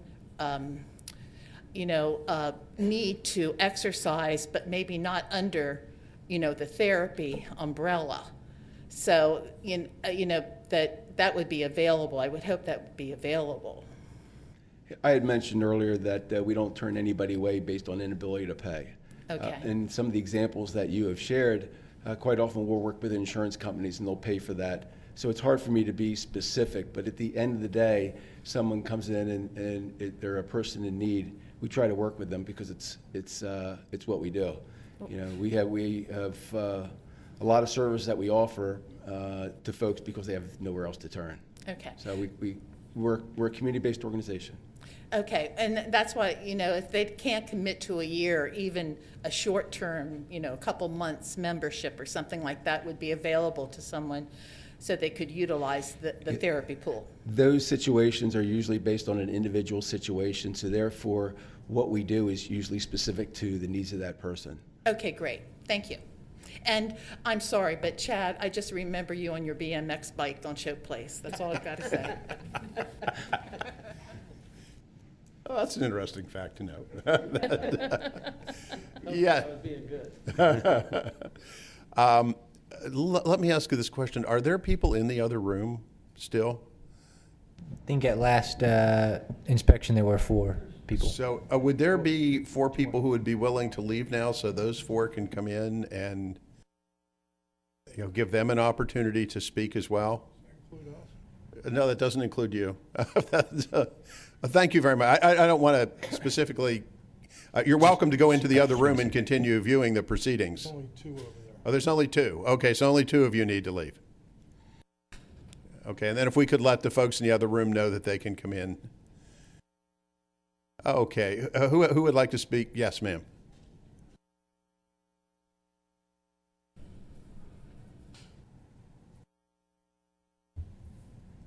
Hi. Geez, when this is all over, I'm not going to have anything to do on Tuesday nights, but We do a lot of other things, by the way. maybe Mr. Curl, we could talk about some programs at the Wyatt Friendship Center for Tuesday nights. My name's Patty McCool. I live at 803 Charrington Drive. And I have a couple of questions. Mr. Curl, if the lease is signed and it's effective December 1st, would we be able to start coming in December 2nd? That would be our intent. Okay. We have a number of people in our group who belong to the Friendship through the Healthways and Active and Fit insurance programs. And I understand Rachel was going to talk with you about that. Is that going to continue with the Y, or you do not accept those? You know, I'm not quite sure because I don't handle all that specifically, but pretty much all of the Medicare related third-party reimbursement programs. These are not Medicare. These are through other insurances for people who are under 65. Okay, so I'm not sure that some we do, some we do not. So it's hard for me to, in a blanket, to answer that whether we would or not continue with them. There is, I know one of the programs is called Prime, and there's a lot of changes with Prime going on right now, so we're watching. We have not been a Prime affiliate for a variety of reasons. Typically, YMCAs have not. Basically, large box facilities have not because of the cost it takes to operate and what the reimbursement rates, quite frankly. But I think there's some things changing there, and it's coming really close, and with our new 2020 membership rates getting pretty close. So it may be a non-issue for that particular one, but I know our national organization is working with some of these national programs as well as our state alliance, and we're looking to see what's going to develop. Okay. I just again to be clear, we haven't with the Prime. There are others that we have, but I might not be accurate in fully answering that. Okay. My other question is, we have a number of us who had taken a spinning class, and we know that you in fact offer that through the Y. But is it possible that, because we have favorite instructors, would you be open to interviewing, talking to those instructors, possibly just moving us right into that? All right, happy to answer that. Yeah, before this pandemic hit, we were all looking for great instructors. We were all looking for great staff in all lines, whatever you offered. And we never had an intent of moving our staff over to here. And you know, we need really to reboot. So it's really going to be a blend, as I see, is some people from the Y and people from the Friendship Center, and probably some people have moved on, and we might have new hearts in the community.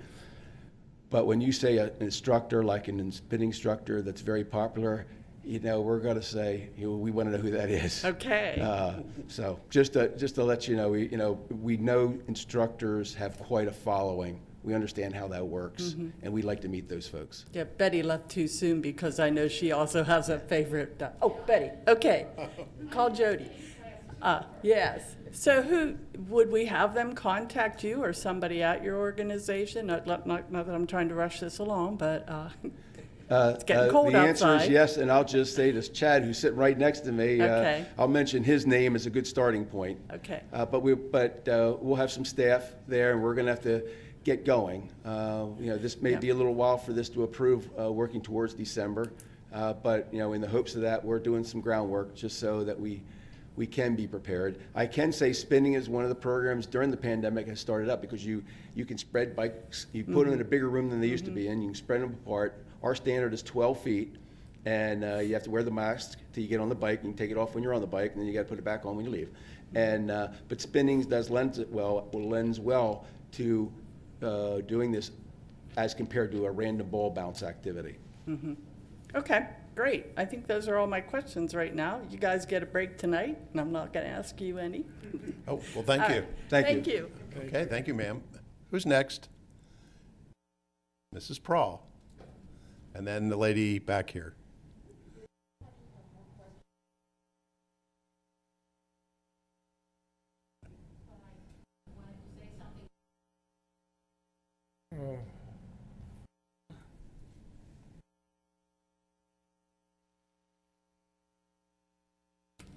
LV Green, 108 Eric Drive in Lower Paxton Township.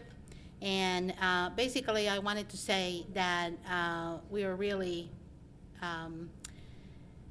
we're not against the YMCA. We think that you're a great organization. And I was very happy to hear when you were speaking, I did call the West Shore Y about a week ago because we were concerned about the downtown Y not having any senior programs. And the West Shore Y that did go over with me, especially some of the water programs that they have, AquaFit and Aquatone. And we're very glad that you mentioned that you are probably going to bring back over to the Friendship Center all those programs, water programs that the West Shore Y has at this particular time. Also very happy to hear, I asked them whether their water is heated or not, and they said their water is heated at 86 degrees, which is something that a lot of the people who are in the water classes now, especially the seniors, need. I'm very happy, to hear that. I do have a question though, and that is that I have learned that the Dreher lease and the senior center lease expires in 2013. And what happens at that point? Is the Y going to decide who's going to use that space, or is that is the township supervisors the ones that are going to decide that? 2013? 13, that's like 7 years ago. 2023, 3 years from now. Well, Sorry. first of all, the senior center, as I've mentioned, is going to continue to be run by the township. So that is not going to end in 2023? No, that will definitely not end in Okay, 2023. people will be very happy to hear that. Oh, no. The board is very committed to maintaining the senior center and as soon as is safely possible, get it reopened. Relative to Dreher, we have a lease with them. It is our hope and expectation that Dreher will renew the lease. And that will be taken with a Lower Paxton Township, not with a Y? Yes, that's Okay, between. is that part of the lease? Is that spelled out on the lease? Yes. Yeah. The Dreher portion is not part of what would be leased to the Y. That is a separate agreement between the Board of Supervisors and Dreher and would ongoing be that. Now, if for some reason Dreher decided to leave, then it would be up to the board to decide whether to lease it to the Y or to another entity. The Y would have the first right should it be able to come to an agreement on terms. Our hope is that Dreher will stay. Okay, another thing that is of concern to a number of the residents is that there have been something like 14 YMCA's that have filed for bankruptcy in recent years. And what happens under the lease if the Y decides that they cannot no longer maintain the place? Is there a clause on there that says that they can terminate the lease and we can terminate the lease with 30 days notice or something like that? Because I didn't see that anywhere on there. There is a provision. I don't think it's 30 If days. there isn't, well, What's that? even if it's not 30 days, 90 days. just 90. there is a provision that is 90 days. Yes. That we can terminate the lease or they can terminate the lease with that kind of notice. They can. Yeah, they can, They can. they can, We don't want them to. That's- Yeah, they can. but if it came to that, you know, they could Well- say, sorry, we can't afford to continue the place here, Well- since you have not been able We've not, to. well, they have a very different, their big advantage is being a 501c3. That is a major advantage financially.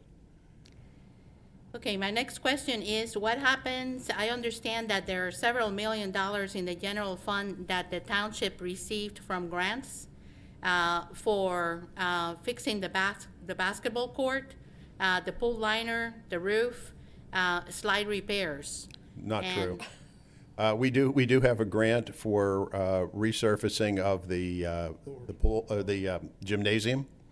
We do not have, we actually, we slid some money from, we had a grant for the slide, correct, Brad? And the HVAC units cost substantially more than estimate, so the county allowed us to flip that money from the slide to continue to pay off the HVAC units because, well, we had to have HVAC units. We don't have grant money for the roof, no. But we do, we will be able, there's grant money so that the gym floor can be resurfaced. So the grant money that you have to do certain repairs Mm-hmm. that is in the general fund will be used by the township for those purposes? Yes, ma'am. Okay, so that Y will not have to incur those expenses? Really, I think we're only talking about the gym floor. Yeah. Pool, We don't have pool money. we'll have to incur The, the Y- pool. we know, the only money that we have grant for is for Is the for the gym gym floor. floor, right. The Y would have to pay for any, So you don't have any money for the pool or for the pool slide? no. The grant money that we got for the pool slide wasn't even near what the quote was. Yeah. So that's why we asked the commissioners if we could take that over to put it for the But the, HVACs. okay, but the pool has not, the slide has not been repaired. No. Um, Okay, you're over 5 minutes, so if you could try to wrap it up. Okay. Finally, myself and many of the residents, especially my neighbors, they do not feel that this lease benefits the constituents and the taxpayer. And basically, you know, I think that it's what you're doing to the taxpayer is a very bad thing. I think that you could have charged more. One gentleman told me that he's into leasing buildings, and he said there are 52,000 square feet at the Friendship Center, and that a minimum of $8 per square foot should have been what the rent is, which would have given you at least $500,000, or the taxpayer at least $500,000 a year, not $120 a year, and that money could have been used to pay the debt on the center a lot faster. So I really wish that you had put this up for a bid. I don't understand why you have not put this opportunity up for a bid where other people could have bid, nothing against the YMCA again, you know, because I think they are a good organization and I wish them all kinds of success. But I think that this is not in the interest, and there are a lot of residents Yeah. that feel this is not in the interest You of mean the put it up taxpayer. for bid for other gym operators? Yes, right. Then that would have meant that a commercial operation would have had to go in, and all the community benefits that you all have told us are so important to you would not have then been possible. Not necessarily. There are Well, people out okay, there. look, I'm That's- not going to get into That's another. your side. I'm not Yeah. going to get into another third or fourth week of extended discussion. we hear you. I don't want you to do that, We hear your opinion, Yeah. and we thank you for that. So we now if we are could have, entitled to give our opinion and to come here and to let you know. And you know, have how done we that at feel great and length, make so suggestions. So, you know, we'll now move on to the next person. Thank I you. have kind of a very bad reputation for being rude to everybody here. Well, So- it's not a matter of being rude. It's a matter of you not following the rules and me attempting to keep order. That's not really true. You did the same thing to the other gentleman that was here. Please sit down. Okay, I will do that, you know. Well, then do so. I will do that. Thank you. okay? Who's next? But you have shown how rude you can be. Well, you call it rude, I call it keeping order. Ma'am, would you please, see, this is exactly why. You don't know when to stop. Go. Go. Go. Well, good, you go there. Ma'am, who's next? Sit down, who's next? Sit down, who is next? Would anybody else like to speak? Mrs. Prawl.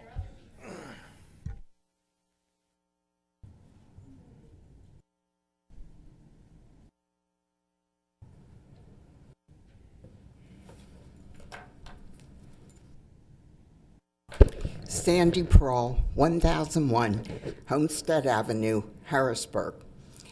Board of Supervisors,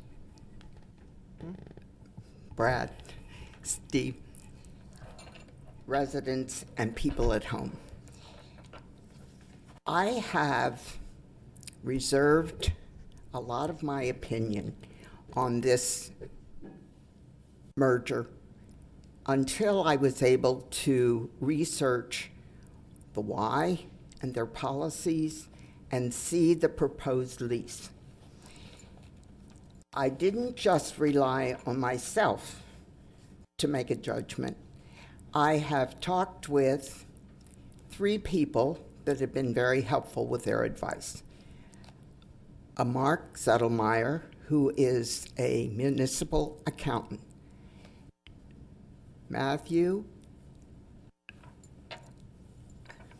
I should say this name, Makioka. He is a lawyer and a forensic accountant. And Diane Voda, who I have consulted with for years. She's a real estate consultant, and I've used her for not only writing leases, but negotiating leases. And with the information I've learned, there are many things.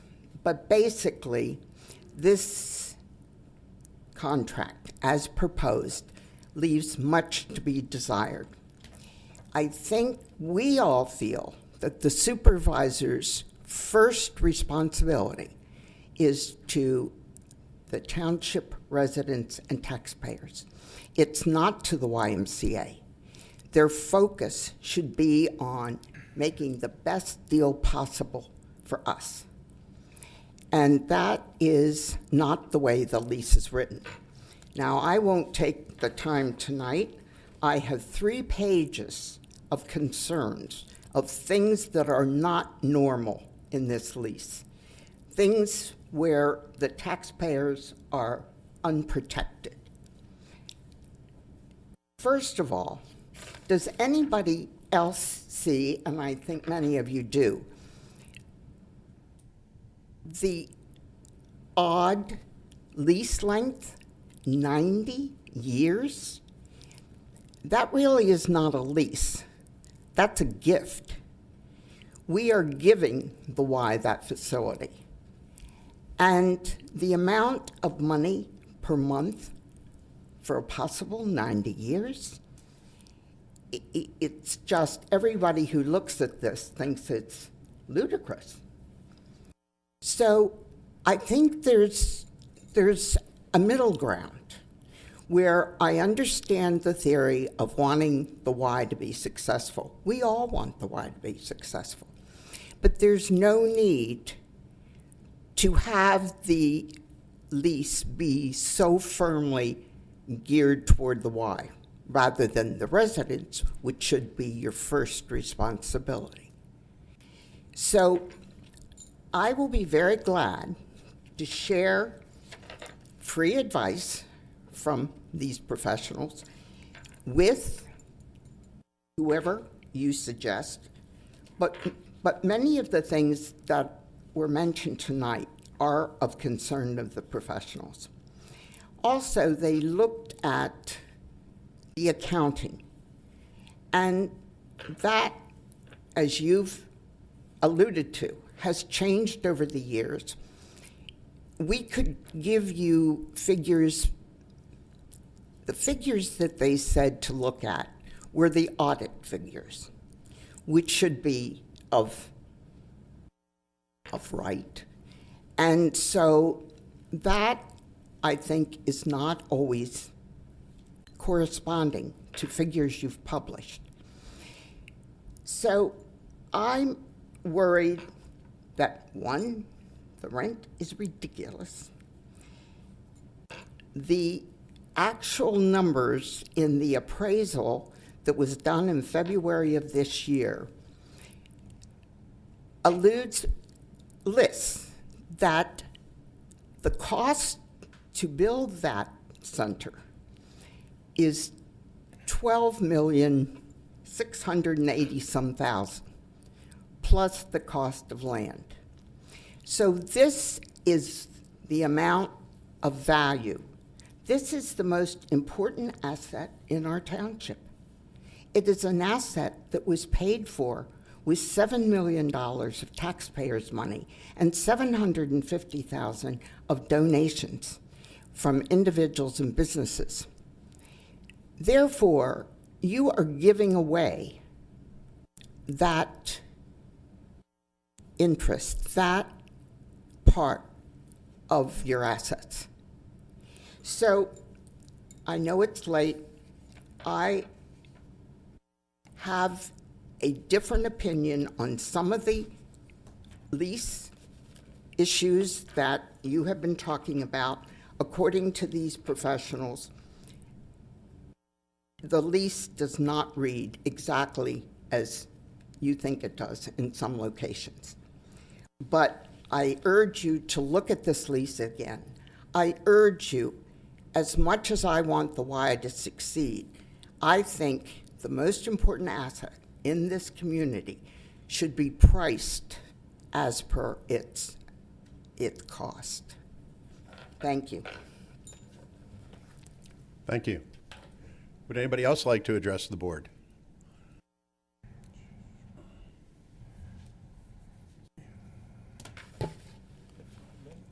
Mr. Henry, you indicated that one of the major goals of this process was for the Y to take over the operation, as well as the maintenance and the upgrades to the facility. I'd like to hear from Mr. Curl as far as whether there are any plans or what your plans are for potential upgrades. Well, I think one of the things when I walked around the facilities, I think the immediate thing that has to be dealt with is the aligner issue. So I think we need to find a way to address that. We have, like I mentioned, 2,700 Ys in the country. Usually something's already been experienced somewhere else. So I can call our national organization. Right now there's a moratorium against travel, so I haven't been able to bring anybody in. But I think that needs to get resolved, because when I see the bubbling up of the liner, that's symptomatic of some issues, and we want to get behind.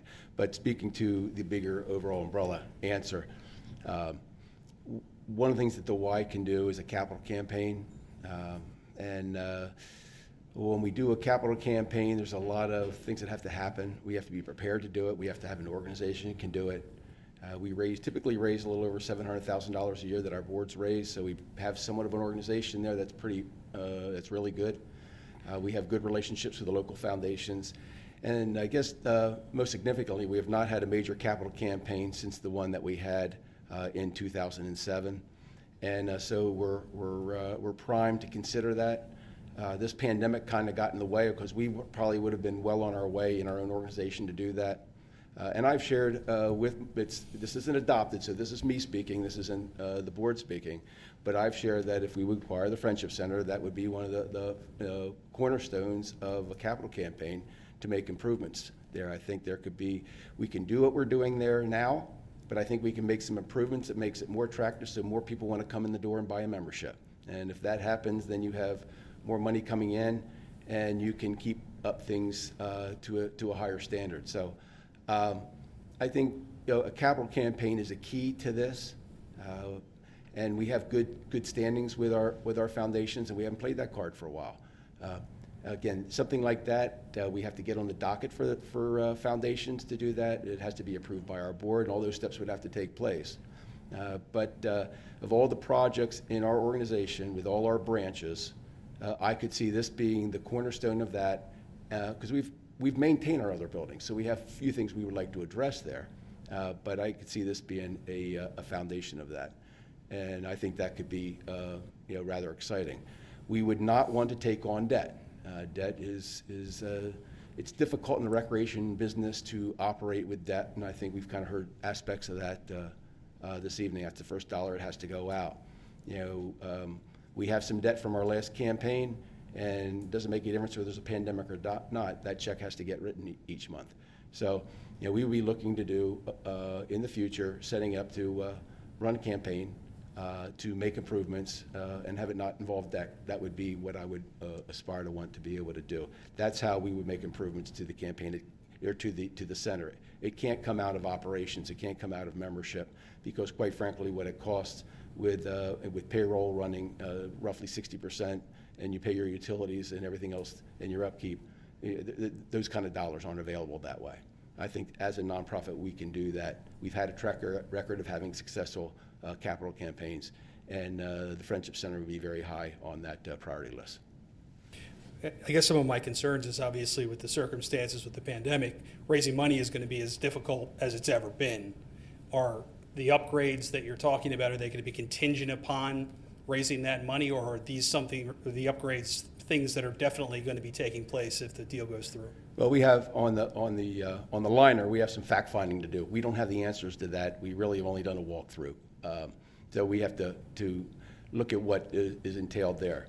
A capital campaign is not. It's something that takes a number of years to plan, because you have to get on the docket with the foundations. You just can't go to them.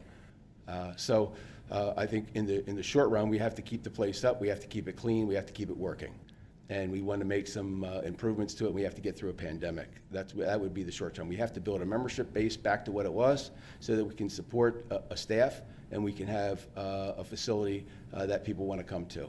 That would be the most immediate priority. We've never reopened a facility this way, with an overhead this way, without a pre-sale and in a pandemic. So we're trying to keep our costs low and bring it back as people come back. That's the methodology we've used at our other branches, and it is a challenging situation. I'm not sure if that quite answers completely your question, but there's just a lot of dynamics out there that we're wrestling with right now that can have an impact. But we want to do this to be successful. We want to do this to bring YMCA services to this part of the town. So we're sincere in that. And whether you walked into the Friendship Center a year ago or you walked into the West Shore Y a year ago, which is a pretty good fair comparison. I mean, outside the name on the building, a lot of the services were the same. We want to bring that to this side of the town. You had mentioned earlier about Prime memberships. As I'm sure you're aware, and maybe folks at home may know, that the dynamic has been changing as far as memberships, that many of them are moving towards an insurance model. Prime, for example, we have over 2,500 members in Prime. So to the extent that you can include those memberships, that would be helpful, I believe, for a large section of our membership. Yeah, I understand that. Again, willing to take a look at that. Historically, we have not worked with Prime, mainly because the average attendance per month for the last 10 years has been, by a member, is 6 times a month, and it's been a challenging financial aspect. Organizations like WISE, big box organizations, have adopted Prime, have found as 5-10 years have gone down that a lot of the membership has flipped to Prime and away from the membership, and they're getting like 50 cents on the dollar. And it's been tough to run a big box, where a smaller place in a strip shopping center, it was more of an acceptable model. And I think that's one of the reasons why you really don't see Prime in a lot of WISE. But as I said, there's a lot of changes occurring right now, and really the difference in the rate, as I understand that Prime is going to, is not that much different than our 2020 rate that we'll be offering. So, and I mentioned our national organization is currently in discussions because of just this. Mainly, it's really an internal issue. I didn't mean to get into, but it's we understand there have been a lot of Prime members, but if you look at if Prime's gone to $29 and we're at $34 and change, it's getting pretty close. My next question has to do with the Project 70 language that's in the lease. My understanding is that there has to be some action taken in the legislature in order to fully to complete this agreement. Can the lease go forward without that taking place? Well, we're in the process of doing that right now. I've had some conversations with DCNR about Project 70 and also the Land and Water Conservation Fund, which is also an encumbrance on that property, which is a National Park Service program. So yes, those things have to be done. Yeah, the building was actually built, a portion of the property upon which the building was built was actually on land, what was it, in the 1960s, Steve? Well, the Brightville, the township acquired Brightville Park in the 1960s with a Land and Water Conservation Fund grant from the National Park Service. And then they got another grant from the same Land and Water Conservation Fund then to develop Brightville Park. And then what happened when there was the property swap in order to build the shopping center, that part of that land was used by the shopping center in exchange for donating land up by where this Friendship Center is now as an encumbered parcel by the P70 funds that were also used. So it's encumbered. That property is encumbered by both, and the Friendship Center. There's a community use parcel and then there's an open space parcel. The community space, parcel, really that's mostly covered by part of the Friendship Center parking lot and then some open area out in the front. The entirety of the Friendship Center sits on the open space parcel, even though I think the community use parcel was originally supposed to be the place where the Friendship Center was supposed to be built, but it was built actually on the open space parcel. And then that parcel, by the way, was supposed to only be for outdoor recreation. So putting a building on it did not adhere to the outdoor recreation component on it. So, Jack, like I've said, this whole thing has been like peeling an onion back. Every time you take off a layer, there's another layer underneath. So we're having to deal with both the Act 70 and also the federal government on this issue. Let me ask my question first, Sandy, please. So there was another speaker had asked about if it takes place, will it be able to open on December 2nd? If this Project 70 or the requirements are not fulfilled, can it, and the agreement is approved, can it move forward with being opened? It's my understanding that neither of those processes actually have to be completed because the land, essentially, that land area has been converted to indoor recreation for 20 years. So it's possible to start the P70 process separately from the Land Water Conservation Fund if we so desire, and then I don't believe that it has to be finished before it's occupied. Because it's already a recreation facility. It's not going to change. It's just going to have a different group of people running it.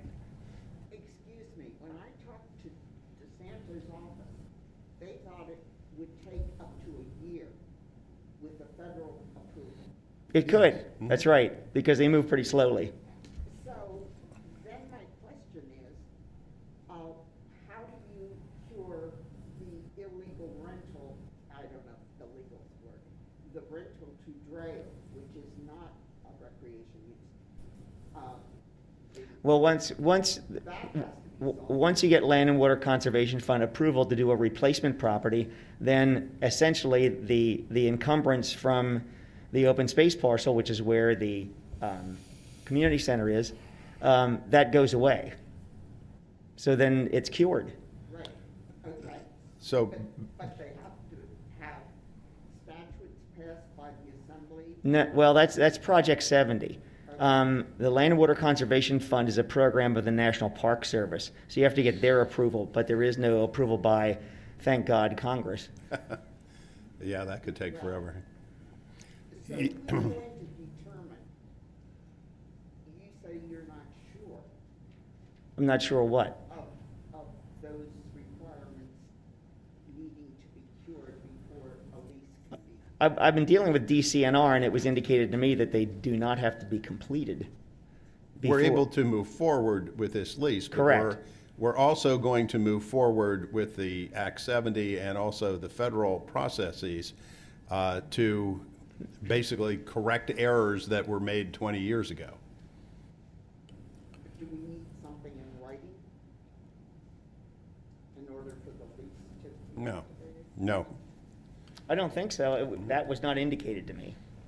My next question, And you're well over 5 minutes, so if you could try to wrap it up. Go ahead with your next question, but Okay. yeah. My next question had to do with there was language in here about the termination provisions, and in particular, it indicates that the user can terminate after 1 year with 90 days of notice. One version of this agreement that was provided to me was termed a concessionaire agreement. Yes. And it's not unusual in a concessionaire agreement that there be some type of performance or surety bond included in there to ensure that the property is used for its intended purposes or cover any expenses that may be incurred by the owner if it or not. So for example, and I don't have any reason, I'm not going to sit here and say I think the Y is trying to get out of it, but it's a very unusual circumstances and times. You yourself indicated that it's going to be very challenging. If for some reason the Y were to walk away after a year, there's doesn't appear to be any protection. I mean, we got an empty facility we've had no income on essentially for a year. Has there been any consideration or talk about that? No, there hasn't. Okay. The Y requested that provision because, this is the speculative venture to go into that type of a business that has been closed because of COVID-19, and then try to start it up again and have it and get it back to where it needs to be.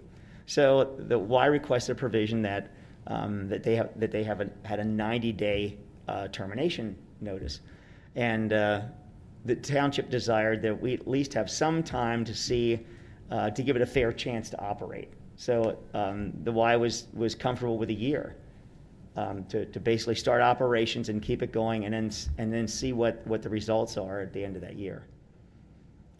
I would encourage the supervisors to maybe explore that to maybe protect the township. I would also echo some of the comments about the amount of the lease. It's a tremendous deal. I understand that, and I can appreciate the need for a low rent in the beginning for the Y to raise some money and to invest in it.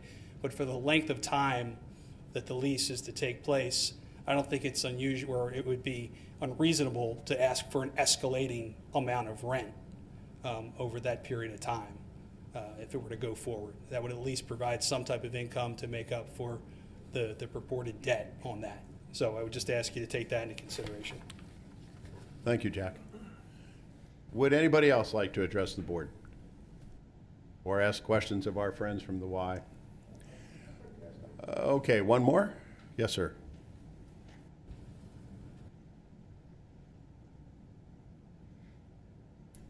You've been very patient. Yes, my nature.